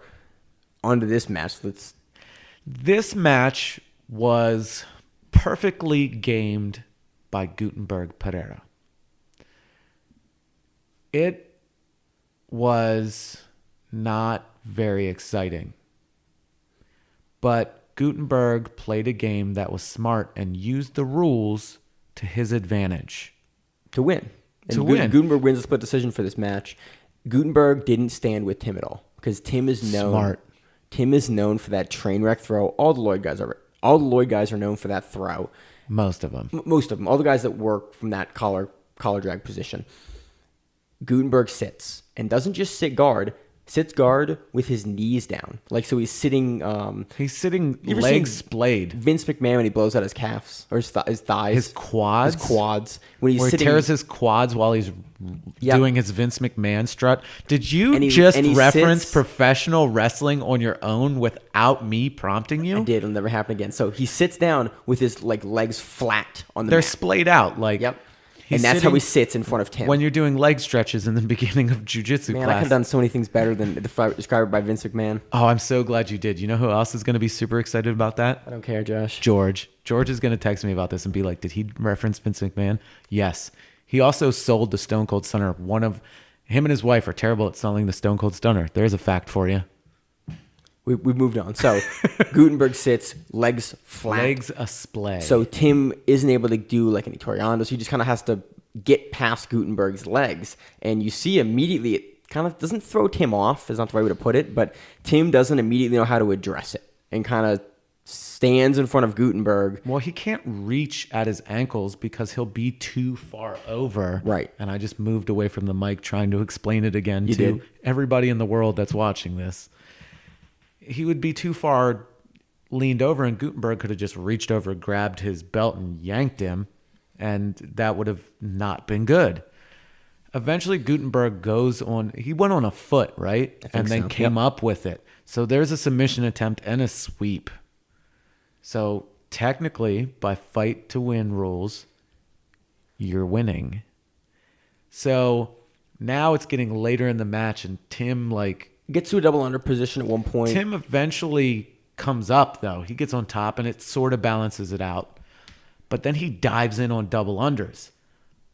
But that's not the place you want to be. You want to try to get past. You want to start trying to throw submission attempts. Because again, according to the rules, you're still not winning. Okay. Fight to win values submissions. Puts emphasis on those submissions. On everything else. So if you throw up one ankle lock at the end of a match, that'll win you the match. They don't care about position. If you could be on the guy and mount for however many minutes your match is, if you don't throw up any subs and a guy at the end starts to throw a wrist lock, the guy with the wrist lock is going to win. They don't really care about positional work if you're not using it to progress submissions. So what really won the match, I know I was talking about the footlock earlier, but what really got him on top, and I had spoken incorrectly, what had gotten him on top originally was an omoplata, and it was kind of close. Yeah, Tim grimaces. You see him yanking on the arm, and he grimaced. Yeah. And it was ooh, this is close, and he ends up on top. That right there wins you the entire match. Yeah, Tim went on a footlock, but it wasn't. It didn't look like anybody was in danger of anything. Fight to Win, I think, does it correctly, where an arm submission, upper body submission is worth more than a straight ankle lock. I don't know. I just don't think positionally where he was with that foot. I don't think it was as strong of a submission either. Yes, it was. I don't think it was as strong. Now, Gutenberg pretty much kept himself on top or in a good position to not lose. Gamesmanship of the rules. This is gamesmanship of the rules. And I'm going to say this, and you're going to make a face at me for saying this. He did not fight to win. There it is. There was the face. Yep, there was the face. He fought to he win. did fight to win, but not in the way fight to win wants you to fight to win. I want you to fight to win, man. I want you to go out there and go for broke. I want you to break somebody's arm, to choke somebody unconscious, to rip off somebody's leg. I want 100% submission rate. 100% submission rate. I want to let me down. But he wins the match. That he won the sub match. attempt and the control he had over Spriggs did enough in the rule set to merit a split decision victory over Tim Spriggs. And he is now... Tim went on a footlock, too, at the end. And went for broke on it. Went for broke on it, and it was close. And you hear all these people it was close. And, you get your Seth Daniels popping up on the mic. Referees, make your decision. And, two of them went for Gutenberg and one went for Tim. And he's like, oh, your winner and your new champion, Gutenberg Pereira.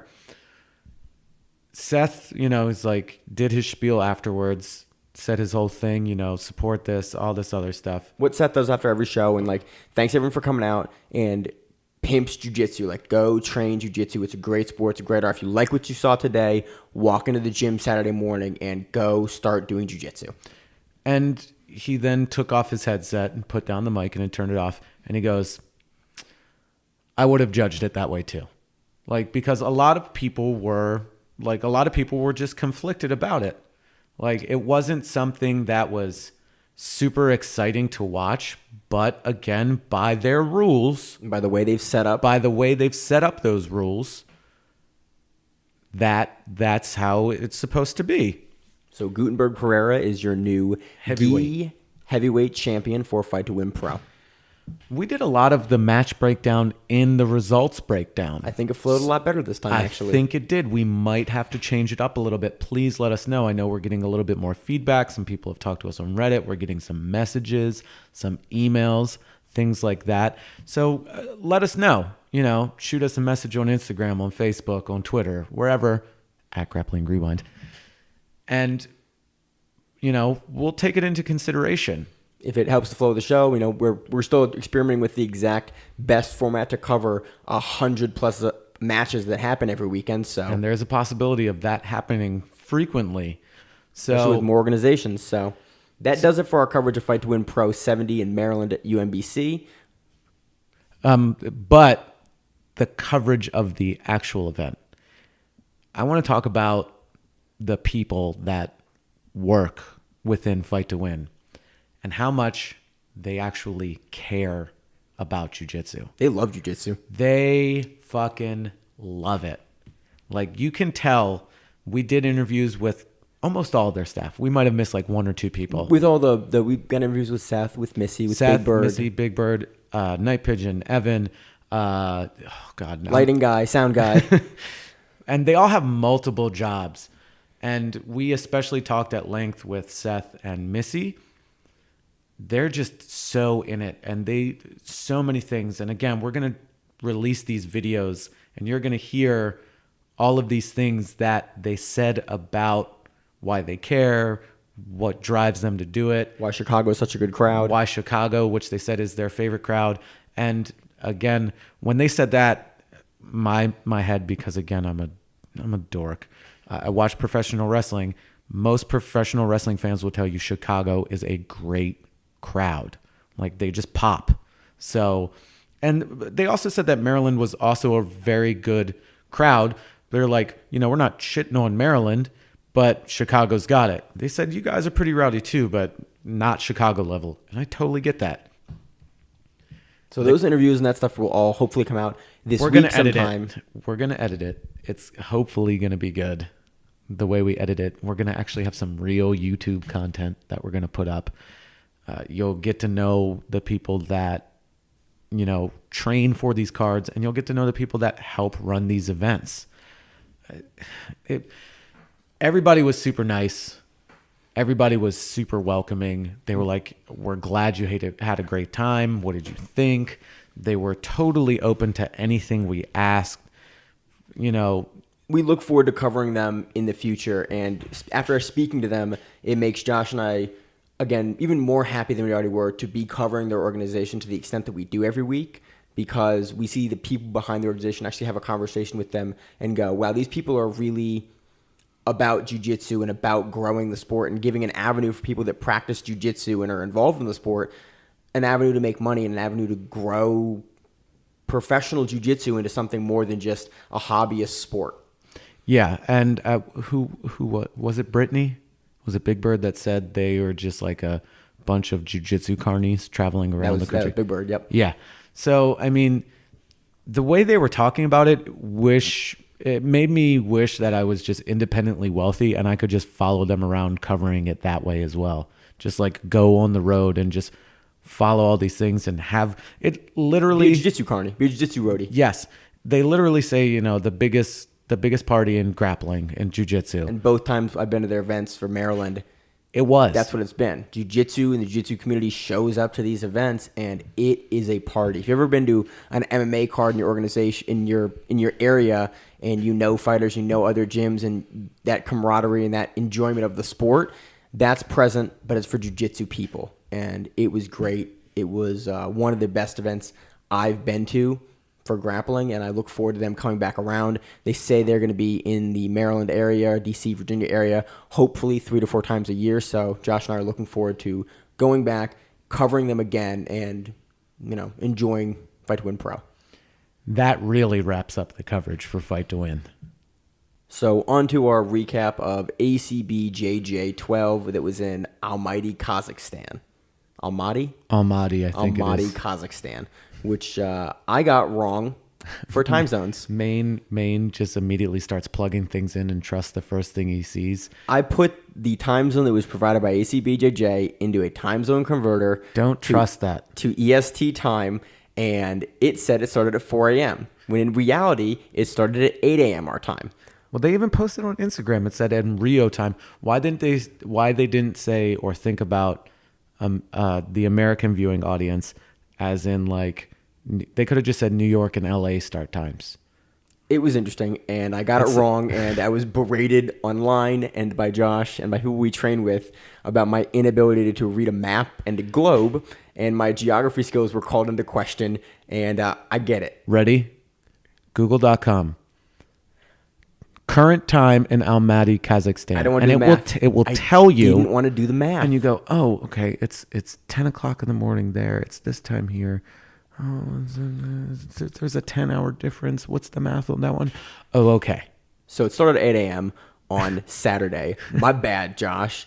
It was headlined by a bunch of black belts as ACBJJ. It was all black belts, but it was headlined by the Felipe Pena title match with Adam Wardzinski, as well as the Meow Brothers defending their titles against Samir Chandre and Oswaldo Moisinho Queixinho, so on respectively. To the other results in this card. Gabriel Lucas defeated Vinny Magalhães by points. Man, whew. I was so excited about this match that, oh, wait, I wasn't. That shit was boring. Gets him by points in the third round. The third round. It was tied the first two rounds. The last round, points. Oh, God. Hani Barbosa defeated Maiko Arujo by points. That's right. I'm getting them enunciation skills. Arujo. Victor Honorio defeated Mohamed Karamov by points. Rodrigo Corporal defeated Daoud Adayev by points. We saw him, Adayev, through the last card. Dope foot lock-up last card. Yeah, he got foot locked pretty badly the last card. Kim Terra defeated Nicholas Welker by choke from the back in the third round. Izaki Bahens defeated Claudio Calazans by points, which was on the commentary talked about as was probably going to be fight of the night up until a little bit later in the card. Herberth Santos showed up.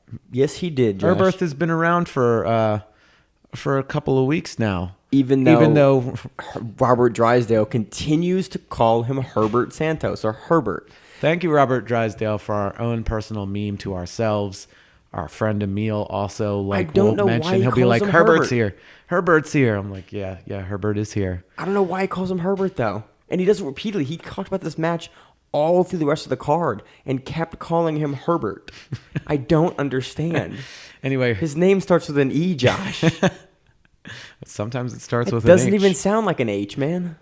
So, Herberth Santos defeated Joseph Moku by bow and arrow choke in the third round. He was up going into the third round anyway. He won the second round handily. Yes. As much as we enjoy our visits by Herbert, we really enjoy when Herberth actually shows up. Dude, when Herberth shows up, he is a monster. I mean, you don't become black belt world champion without being a monster. Yeah. So good for him. I'm glad he's back to his winning ways. He's had a couple weeks in a row where he won. Yes, he won double gold at the South American Open, I believe it was. I think so. Yeah, for IBJJF. Yes. Hudson Mateus defeated Ayub Magomedov by choke from the back in the first round again. This kid is on fire. Yeah, definitely. On fire. I love watching him. As soon as I see his name, I'm like, it's time to watch this. And it's called Hudson Mateus match. awesome. I'm gonna watch this. Hell yeah. Arnaldo Maidana defeated Josh Hinger. I always call him Hinger. Hinger. Why? Always, man. By points. It was a really good match. It was a little boring. But it was a little bit boring. It was good. You saw a lot of little tiny details. It was a really tactical match. Yes. Is the best way to put it. But it wasn't fast and it wasn't real. You didn't get a lot of explosive motions in the match. It was very, very tactical and it was a little slower. Good match, but yeah, it was what it was. I like to see Hinger win. Hinger did not win this match. Yeah, Patrick Gaudio defeated Thiago Sá by points. Lucas Barbosa defeated Jackson Souza by judges split decision. It really could have went either way. Jackson Souza didn't look super upset that he lost. I mean, you're always upset, but he wasn't like, I don't understand why I didn't win. One thing that bothered me at this point in the card, they kept cutting to the corners. And they would stay on the corners' faces, and when the match was happening, and then at one point, I forget which match it was, there was a transition that happened, or like a triangle attempt that came up, and they had been focused on the corner like Keenan's face or something. When it happened, I went, why are you showing me the corner's face? I don't want to look at the corner at all. There's a match happening. I'll look in the background or give me a picture-in-picture view of the corner. I don't care. We were missing stuff because they kept focusing on the corner for 10 plus seconds at a time. Step up your camera work. It was just they haven't done it before. It was just weird for this match for this card they kept focusing in on the corner for like stretches of time while the match was occurring, and it wasn't necessarily in like stall positions. It was like during transitional stuff, like they come back to the corner. Like, why are you showing me Keenan's face? I get he's there. I get he's in the corner. He's not competing right now. He's competing later. I'll look at him later when he's competing. He's talking. I have it muted. It's not helping me at all. Next match, Luan Carvalho defeated Edwin Najmi by judge's decision. Something that's been bothering me about jiu-jitsu. Did I mention, this is how tired I am. Did I mention this already, or was I talking about it before we started recording? What's been bothering you? Where people like make the... Yeah, that was before we were recording. Okay. So like when Edwin didn't get the decision, he like raised up the arms, looked over like, what the fuck? Why didn't I win? He looked exactly like... I watched a guy get hit by a car on Saturday, and that's exactly the motion he made when he got hit by a car. Who did you see get hit by a car? Way before Shogun. Roach and I were driving to the parking garage, and a dude on the corner walked into traffic, and they got hit by a truck. Like really hard? He bounced up on the hood of the truck, and then he gave that look, like when he lost the decision. Like, what the fuck? And then like, he yelled why'd you hit me and then he yelled at the guy in the truck, and then they exchanged words, and he walked away. I was like, was it a homeless guy? I don't think so. I don't know. Why would you walk away? That's my point, but it was weird. They both drove away. It was weird. The one drove away. I mean, if you're familiar with Baltimore, you know it has a pretty decent like homeless population. You'll see.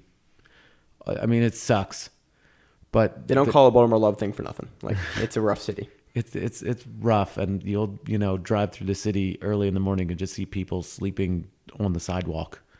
On the bus stops, it's a rough city to say the least. But yep. So that's why I figured that's the motion he made though when he got hit by this truck. Was it a drug addict? Because you see a lot of those in Baltimore as well. I'm not sure, Josh, but he seemed articulate in his yelling after he got hit by the vehicle. Then why wouldn't you stop and call the police? Not sure. Like, even if it was accidentally your fault for walking in the street in front of a truck. I think it was his fault. There's a thing called pedestrian error. He had right away, I think. There's a thing called pedestrian error, and I know about this because I've been hit by a car. Me too. Not in Baltimore. I got hit bad, like launched up in the air 15 feet. Ugh. Yeah. Enough about getting hit by cars. So Josh hates when guys lose a decision. And then they get upset that they didn't get the decision. They give you that shoulder shrug and like hands in the air motion of like, oh, I lost. Here you go. Win. Submit somebody. Get more points. Like, I understand this is, it's Edwin Najmi's job. It's your livelihood as well. So it does suck when you lose. I assume there's a little less money coming to you when you do lose. But Josh mentioned hating it. And it's kind of annoying. Like, it's going to happen. Like, sometimes it's not going to go your way. How do you prevent that? Fucking win. That and Robert Drysdale kept calling him Edwin Najimi. I'm like, how long have you been covering this event? You should know his name. He's been on multiple cards. If the Grappling Rewind can get people's names, like Robert Drysdale can get people's names. When you have paperwork in front of you and you've repeatedly covered this person. You've been commentating on that event for a while now. It's interesting he called him the wrong name. But then again, he still calls Herbert Santos Herbert. Keenan Cornelius defeated Muhammad Ali by judges' split decision. So I remember why. This match at Worlds. Didn't know if I saw Ali at DC, he has a haircut. I didn't recognize him with no hair. That was my bad. So I did see him at DC. He just had a haircut. You didn't have a high top fade, so I don't know you anymore. Dude, he looks way different. So if I had like an afro, would you not know me if I walked by you? God, why would I do that? Josh, my really good friend at Shogun didn't recognize me with long hair. Because you need a haircut. Because you look like a lacrosse bro. I might need a haircut. And you need a haircut. So under this match, Keenan Cornelius and defeats Muhammad Ali via a judge's split decision. It was 0-0 throughout. But I think it was interesting this was a split decision. For me, this was pretty clearly, and not clearly, it was definitely a close match, but this is one that I think Keenan won. I think it's odd that it was a split. I'm very interested in what happens when they run into each other at Worlds. After, the Pans match, this match, and now at Worlds, like Keenan's beaten him what, 3 times now? Twice. 2 or 3 times. So it'll be interesting to see him, whether they meet up in the absolute or in their weight class. On to the first title match. Of 3. Joao Miao defeated Samir Chantre by points. At no point was I under the impression that Samir Chantre was going to beat Joao Miyao Well, Joao's beat him before. repeatedly. Right. I don't think... Have we seen Samir? Is he a bagel? Samir. Have we seen Samir beat Miyao before? I don't believe so. Not in my recollection. I don't think he's ever beaten him. But I know we've seen Joao beat him a number of times. So Yeah. that's... So the round, how it broke down, round 1, it was a tie. Round 2, it was a tie. 2-2 and then 4-4. And then Miyao really kicked it on. 2-0, third round. 3. Round 4, 9-2. Round 5, 9-2. He was like, I'm going to make a point to beat you. I love watching the Miyaos. As much as I disliked them when I was heavier, now that I'm lighter and I'm again moving towards that game. Dude, Joao would pull and take the 2, give the 2 to Shamir. Shamir. I'd like a Shamir with locks on an Samir. everything bagel. Oh man, give it to Samir, not Shamir, man. It has been a super long. Here I am talking week. shit. I can barely stay awake. I can't talk. My voice is hoarse. You had Josh cornered MMA fight. This 2 MMA Last night. fights. 2 fights this weekend. I cornered one fight. Let's be real. All right, cornered one fight. I cornered one fight and one paycheck. Paycheck fight. Yeah, that happened. That's another story. Joao for a complimentary complimentary for free for a random podcast that we will randomly record that has nothing to do with grappling and more just Maine and I bullshitting into the microphone for an hour when there's no grappling events. When we have one of those times where we have no grappling events, we'll briefly talk about grappling and then just talk shit for an hour and a half.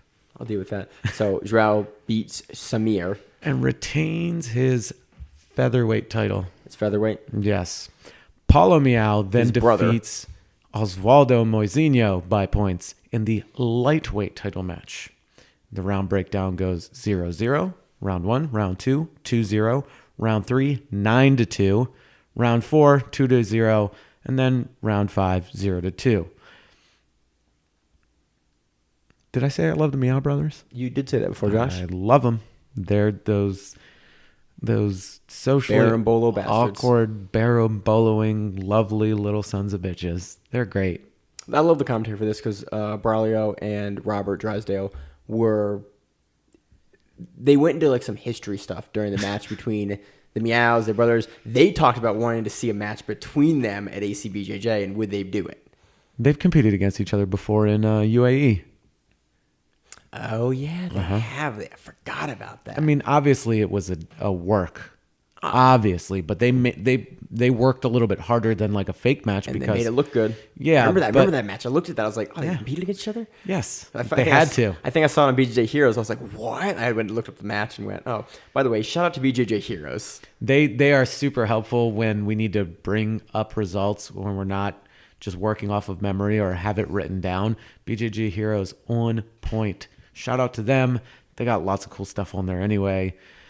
So They actually have like not rankings, but like you can look up matches. Like, oh, this guy defeated this guy back at this event. back in 2002. Let me go search that. And again, It's not huge. It's not like ShareDog or like Topology or one of those sites, but it's getting there. It's mainly IBJJF focused for their not rankings, for their results, but they're getting there. They're having more and more. Their database is expanding and it's expanding rapidly, and I'm very happy that it's there. It's sometimes weird that you find guys that are like pretty big guys that don't have a page and don't have links to their matches, which is weird, but they're getting there. They're getting there slowly. I'm happy surely. that some organization is compiling this information and putting it where I can look at it. Because we're dorks about that stuff. So We like on it. to the final title match. Felipe Pena defeated Adam Wardzinski by bow and arrow choke. If anybody thought that Adam Wardzinski was going to win, except for Adam Wardzinski and his close training partners, He beat Herbert. Herbert is a different person than Erberth. Yeah, he didn't beat Herbert. He did not beat Erberth. He got murked by Erberth. And then first Erberth was like, hey, I got to go in the back. I got to go to the bathroom. And Herbert came out and was like, I'll fill in, and lost. So Felipe, round 1, takes it 2-0. Round 2, takes it 2-0. Round 3, chokes him, motherfucker. That's one way to put it, Josh. So that'll do it for ACBJJ 12. Good event. YouTube, watch it. It's technically 6 hours long, but as they all are. they're all 6 hours long. They're always 50 to 7 hours long. 50 to 7 hours long? No. Like they're always about 5 hours and 52 minutes long to 7 hours and 8 minutes long. I don't know why I have your brain's not functioning just like mine, and you just said 50. They're 50 to 7 hours we long. apologize. We are very, very tired. We've watched 100 matches of jiu-jitsu this week.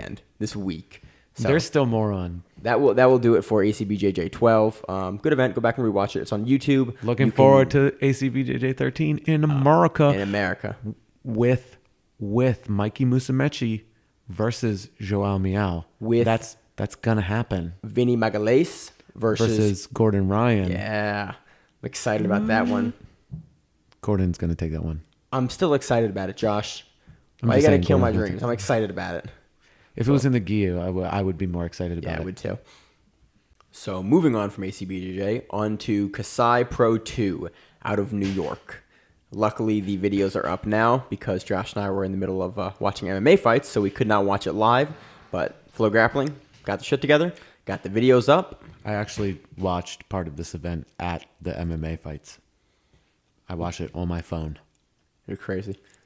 Using that data, Josh. Hey, I still got 50% of my data left with 5 days left Dude, on my billing cycle. I'm like running out of data fast.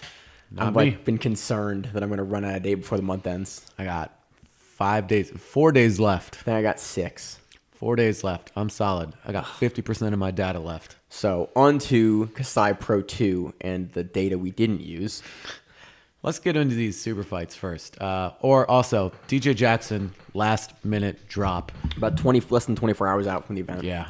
Apparently some travel issues or something? He had some travel issues getting to the event. Which kind of is weird. We're in Maryland. And I don't know. I don't know if DJ was in Maryland or someplace else beforehand. It wouldn't surprise me if he had a seminar tour someplace else.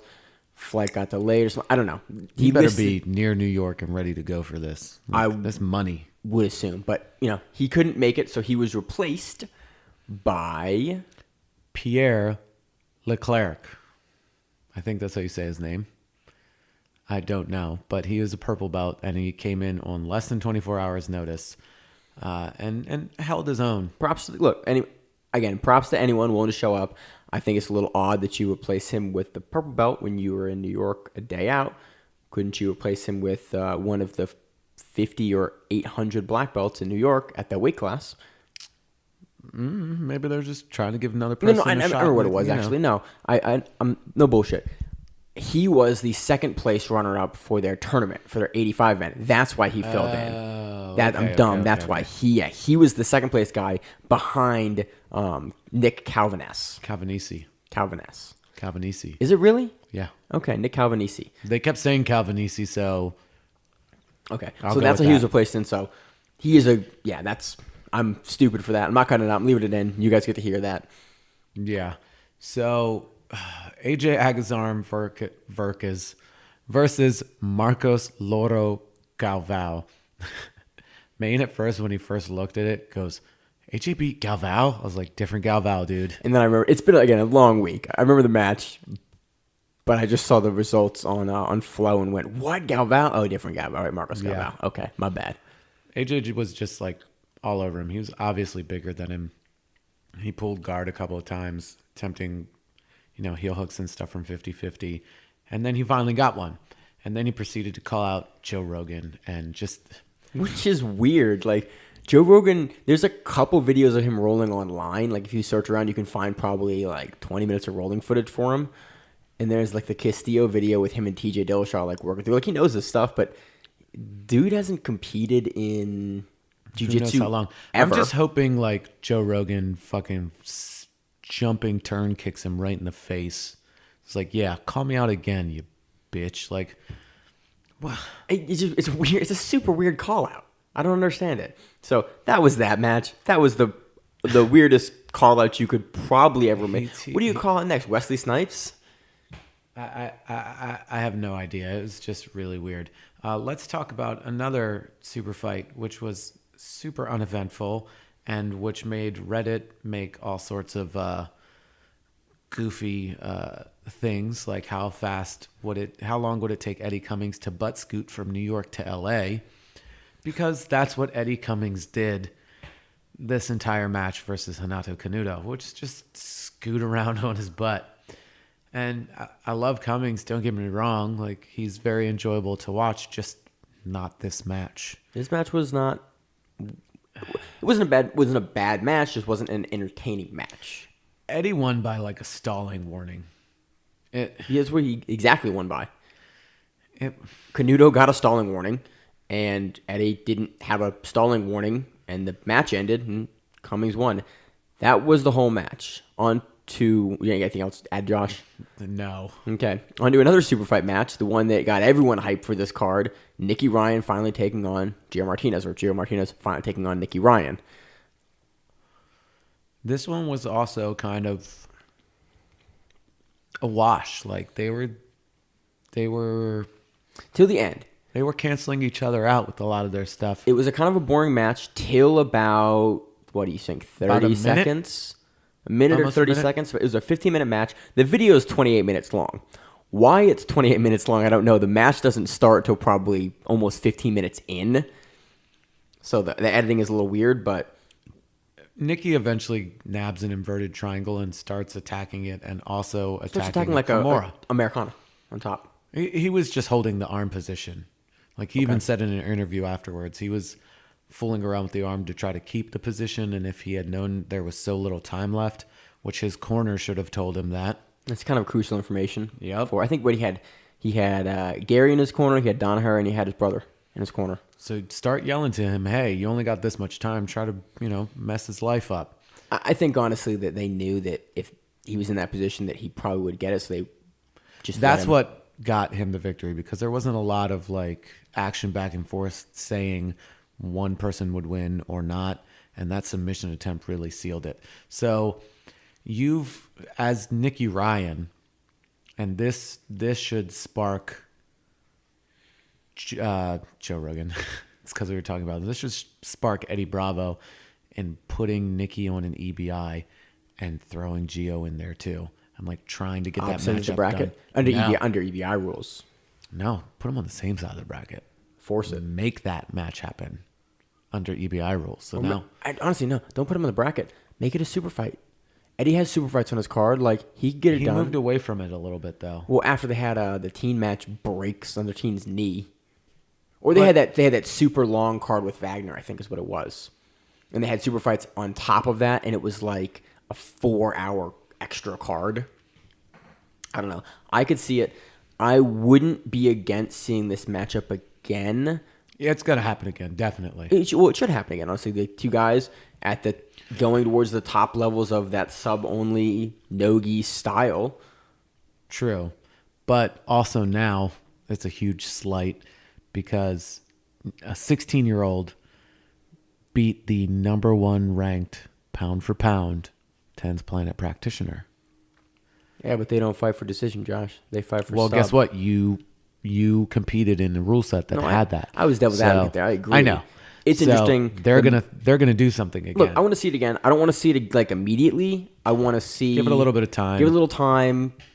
Whatever. Nicky, let them take other matches, and then let's come back to this in a year or. I'll wait 6 months. Whatever. All right, come back to it in some time. Nicky called out Joao Mio. He was like, "I'd love to have a match against him." Didn't he already compete against Paulo? Was it Paulo? Okay, Paulo beat him. Paulo beat his ass. No, Paulo played it safe in the submission portion of the match, and then he stomped 1 point. Then he started taking it on points. Yeah, but he game planned the rules, and where was that in, actually? I can't remember. But again, you have to think about these things. If you win, and you're not Nicky Ryan, you beat a 16-year-old purple belt. I mean, it's a lose-lose for Gio. If you lose, you lost to a 16-year-old purple belt. Now, granted, no-gi-wise, he's on pretty much a black belt level. He's submitting black belts regularly and breaking their legs regularly. But it's a lose-lose for the other person. It is, and that's why I think I would love to see this match. Get Nicky 18. See it in 2 years again. Because then that excuse isn't there. He's whatever belt he is. He's 18. But then Gio's older. So it's like, oh, he's older. So it's a weird place to dance around with. But also you can't throw Nicky Nogi-wise at other purple belts. Like, he's just going to beat the shit out of them. I was going to say AOJ purple belts, but then I realized that, like, maybe, like, in a Nogi situation. Yeah, in a Nogi situation. With heel hooks legal, like, yeah, I don't see it happening. So let's get on to the tournament the portion. middleweight Grand Prix, Josh? Yes. We definitely guessed this wrong. Yeah, a little bit. Yeah. Yeah. We slept on Mateus Diniz, who we said was a great competitor. We just slept on him a little too hard, maybe because, got boners for Craig Jones. Look, I think Craig Jones was tired from Quintet, Josh. That's my defense. I'm sticking with it. Craig Jones had to fly across the world, compete in Quintet Wednesday, get here, make weight. He had a rough week. For to deal with New York food, New York people. If you don't know what I'm referencing, I'm not gonna spell it out. So round one, so Group A, round one, Craig Jones defeats Nick Calviness by triangle choke. Calvinisi, not Calviness. My bad, Nick. Mikey Perez from Atos defeated Dante Leon by outside heel hook. Not surprised in the least bit. Nope. Known for his leg attacks. Round two goes. Nick Calvinisi defeated Mikey Perez 4-2, which again, it was like kind of shocked he lost like that. But again, Nick Calvinisi is a strong competitor. So, by the way, the way KASAI works, it's points. A victory by submission. 3 points. 3 points. Victory by points. 2 points. Victory by, never mind. Draw. Draw. Is 1 point. And then when you lose, no points. So Craig Jones then defeated Dante Leon by points. Moving on to round three, Dante Leon defeated Nick Calvinisi by short choke, and Mikey Perez defeated Craig Jones 3-2. So, first round, Craig Jones, 3 points. Mikey Perez, 3 points. So now 3-3. Nick Calvinisi and Dante Leon have 0 points. Round two, Nick Calvinisi defeated Mikey Perez by points, so that gives him 2. And Craig Jones defeated Dante Leon by points, gives him 2. So right now, Craig Jones is at 5 points, and Dante is at 3. Or no, Mikey's at 3, Dante's at 0. Yeah, and Nick Calvinisi is at 2. Mikey Perez, then this is what pushes it over, was Mikey, Craig lost to Mikey Perez, and they both had 5. And I can't remember how they exactly decide who, I guess going into the last round, it's like who won those points. So Mikey got the 5 last, but he beat the guy that had already had it. So that's why I'm assuming It was a little weird. We talked about this last time, and again, it's almost midnight right now on a long week. I forget how this happened. Mikey Perez moves on from Group A. Craig Jones goes into the third place match against the second place guy for Group B. So on to Group B, we have Felipe Mota. Gargamel. That's his nickname. Gargamel. That's a dope nickname, though. Like the Smurfs. Look out, it's Gargamel. Jesus, Josh. You're not wrong. Felipe Mota defeats Pierre Leclerc 9-0. Mateus Diniz defeated Richie Martinez, who Richie Martinez was looking forward to competing against Mateus. He lost 7-0. Round two, Mateus Diniz defeated Felipe Mota by 2-0, and Richie Martinez had a draw with Pierre Leclerc. Round three, Richie Martinez defeated Felipe Mota by arm lock from rubber guard. Weren't we talking about nobody uses rubber guard except for Richie Martinez? Except the Martinez brothers. Right. So Mateus then defeats Pierre Leclerc by Japanese necktie. So that puts Diniz definitely in the finals, and Richie, because of points, goes in the third place match. So the third place match happens. You have Craig Jones versus Richie Martinez, and what does Craig Jones do? I wonder, Josh. He heel hooks him. For real? Yep. that happened. That's not surprising at all. Not at all. And finally, in the finals match, Mateus Diniz defeated Mikey Perez by 2 points, becoming the middleweight champion of KASAI Pro. So what I want to happen off of this already is DJ Jackson, coming in. He had to drop. I want him to come in to the next time they do it, or against Craig. Or again, it's late. Against Richie. It's late. Against Mateus. There's been the amount of consumption of jiu-jitsu today alone has been very high, because again, we caught some of these matches during the fight last night, Saturday, but didn't really get to dive into it until today. Didn't get to take any notes while I was at the fight. Yeah. And then today watching SUG, which is happening now, KASAI, rewatching Quintet, and then getting some of the undercard of ACBJJ. So and then I trained today for an hour and a half. So probably done jiu-jitsu from the time I woke up until it's midnight right now. So a solid 15 hours to 18 hours of jiu-jitsu today. I did a lot of watching of jiu-jitsu, but I also went bowling and ice skating. So that does it for KASAI Pro. Great event. Josh and I want to see DJ back in more this. KASAI. Okay, we've done lightweight, we've done middleweight. Are we going to do welterweight? Are we going to do heavyweight? Are we going to do light heavyweight? Are we going to do featherweight? What are we going to do? Yeah, what do you think the next one is? I wonder. Okay, so they went lightweight to middleweight. So they're either going to go lower than lightweight, or they're going to go to welterweight, I feel. There's so many stacked divisions in jiu-jitsu right now. It's every division is there are crazy matchups to be made, and so I could see them. There's not a division I could not see them doing. And they're doing MMA division, so it was 85, it was 55. I could see them going to 70. I could see them going to even 45, 35. 45, 35. Maybe, I could see both of those divisions. 205 or heavyweight. There's so many good divisions in the sport right now. All of this stuff is, except for some of the fight to win matches, all of this stuff is already up. It's either on YouTube or it's on Flow Grappling. You can watch Fight Pass. All of this. Fight Pass, thank you. You can watch all of this stuff right now, and make your own decisions on what you want to watch at the time. And you've got plenty of time. I mean, it's not as heavy this coming week as it was last week. We haven't done previews yet, have we? Nope. All right, so that'll do it for our coverage of KASAI Pro 2. Whew. Moving on to the preview section of the podcast. So, Fight to Win Pro 71 out of Philadelphia, Pennsylvania is headlined by a 220-pound black belt gi match. We have Tim Carpenter versus James Booth. Tim it says Hellfish, but he's part of the Balance affiliation. Mm-hmm.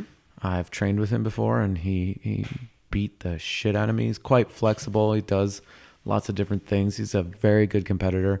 And I've also competed against James Booth, but I was in a no-gi match, but it was fun. He's also a pretty good competitor as well. So that'll be a very interesting match to watch. It's a good match to headline the card. Yes, indeed. I may or may not go to this event. I'm still debating. If you do, make sure you email them and be like, hey, I'm going to try to cover this one as well. I'll be there. It's at ECW Arena. Rob Watt? Yes. Oh, no shit. CFFC says there. Yeah, and ECW's there. Oh, no shit. ECW. Got it. So the next match on the card is a 200-pound black belt gi match. Oleg Alf versus Roddy Barrett. Yep, that's what I'm going to go with. Roddy Barrett. That's a silent J. Yep. Raji. It might be Raji. But anyway, we're terrible at names. So moving on from that 180-pound black belt no-gi match, Haim Ghazali versus Mauro Conti.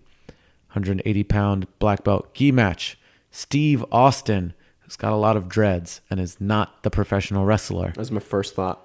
Oh, good. I'm glad you went professional wrestling. I'm leaking into you now. It's great. If we could never say that again, that'd be awesome. Versus Kyle Braun. Oh, man, that was too good. 170-pound black belt gi match. Dylan Royce versus David Porter. Dylan Hoyce. Royce. All right. David Porter. Royce, because that's a white dude. That is not a Brazilian guy. 165-pound match. Mike Padilla. We've seen him on EBI and stuff. Yes. And versus on it and a bunch of other stuff too. Daniel Tavares from SAS. Now I can't remember who Dylan Royce is, and it's going to be really funny if he's not a white guy. Funny. 162.5-pound black belt no-gi match. That's again the weird weight classes. Last card we had a 137 match. This one we have a 162.5 match. Why? I think they met at the middle between like... That's a question we should have asked. Yeah. What's with the weird weight classes? It's probably somebody's like, this is as low as I'm going to go. 162.5 pounds. So Pete Shoemaker versus Alan Flores. 160-pound no-gi match. Patrick Sabatini versus Andrew Koschel. 145-pound black belt gi match. William Wolk versus Aaron Morris. 145-pound black belt gi match. Alex Eklund versus Tiago Brito. Going now, we've left. It's so late. There are brown belts on the card as well. There are also purple belts on the card. I'm going to talk about those. Are title matches, though. We got to talk about those. Oh, they are title matches. The title matches. You trying to skip them? The bantamweight brown belt female title match. Jenny LaFaro, right?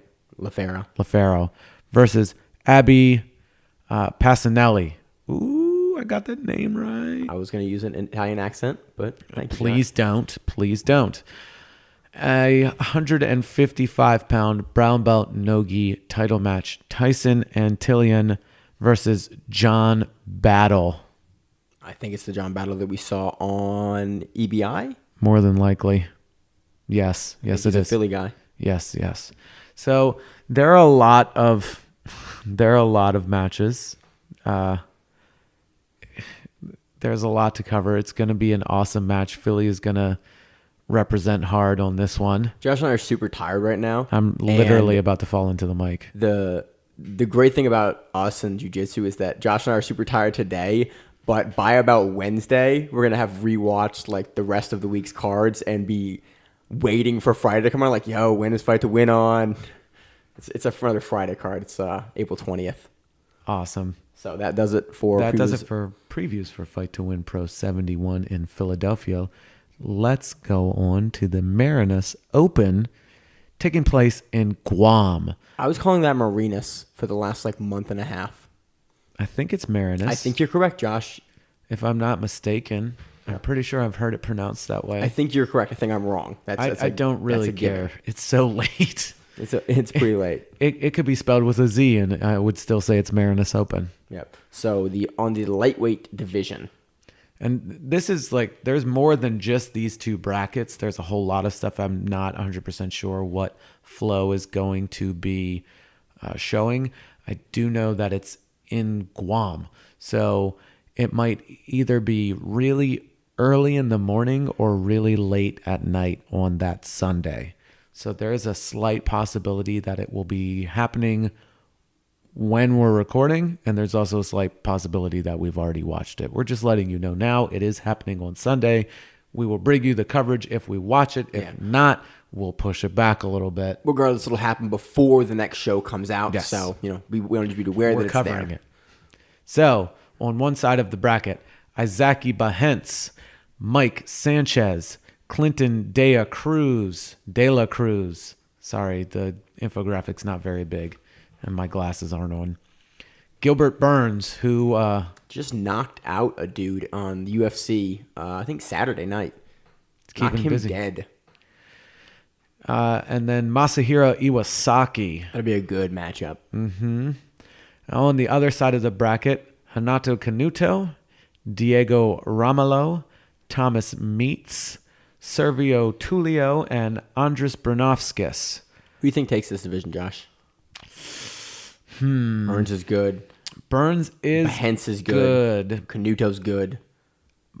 Iwasaki and Bernaskis are the dark horses of this bracket in general.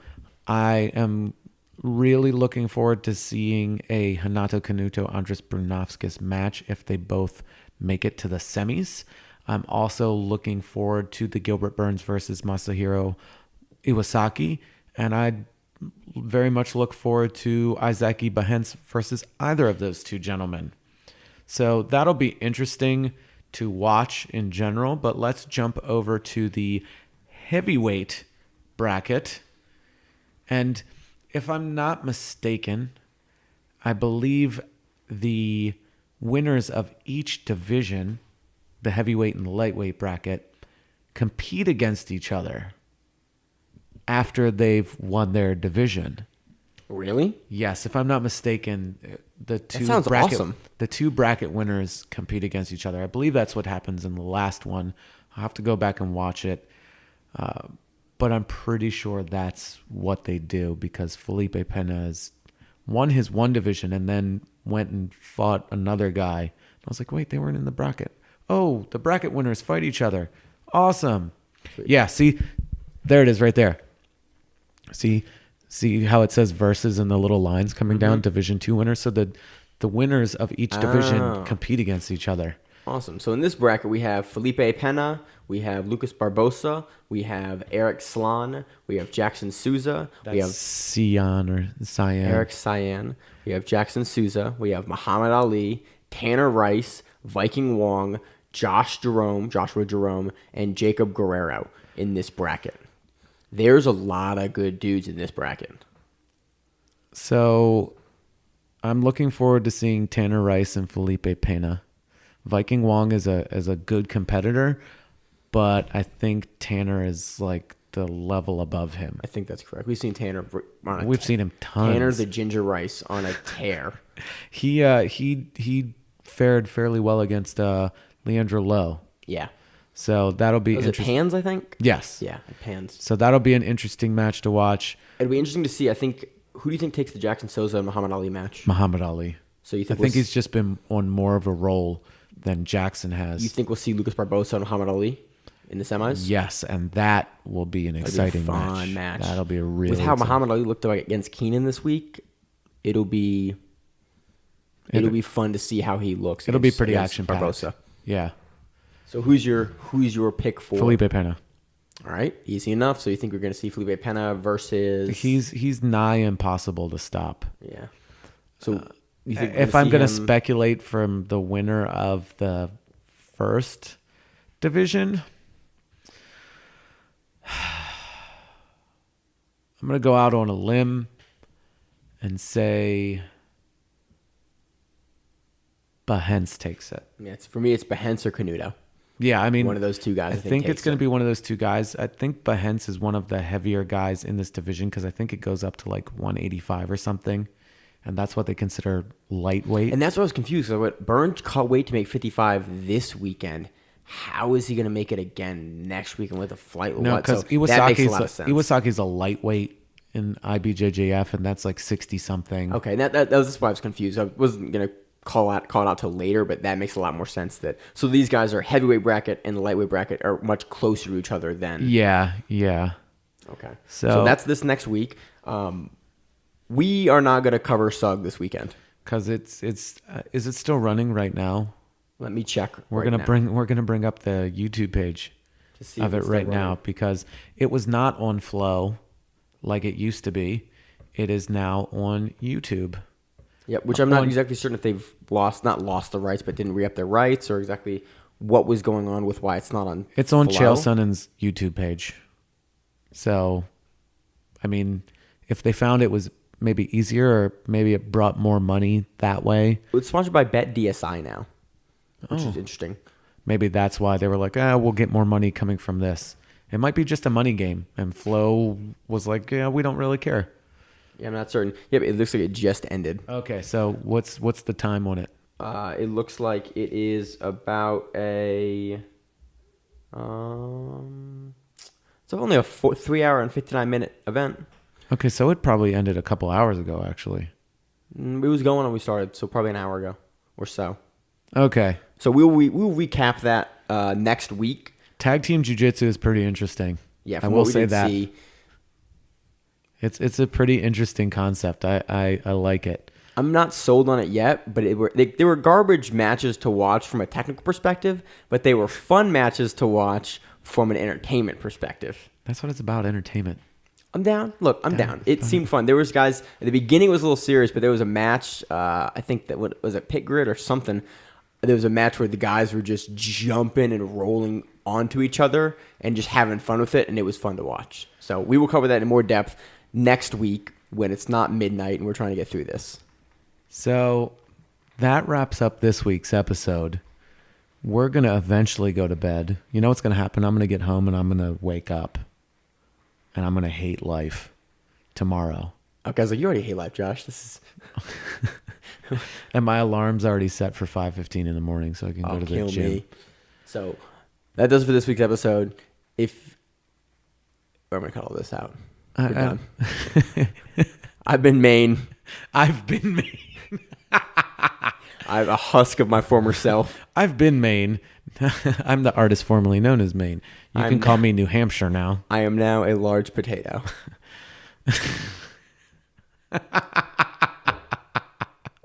As always, you can email us at thegrapplingrewind@gmail.com. You can check us out on Stitcher, iTunes, YouTube, and pretty much anywhere you can find Facebook podcasts. We're on Facebook, Grappling Rewind. Instagram, Grappling Rewind. Twitter, Grappling Rewind. Reach out to us on social media. If you got something you want us to cover, you want to clarify, we are here. You want to tell us we're idiots. Hey, let us know. You want us to pronounce your name correctly? Let us know. Subscribe on the YouTube page. Leave us a review.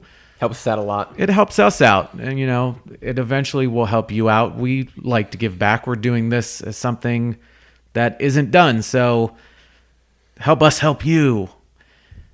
Again, as always, I'm Josh. I'm Maine. And this is the Grappling Rewind podcast. We'll see you on the mats.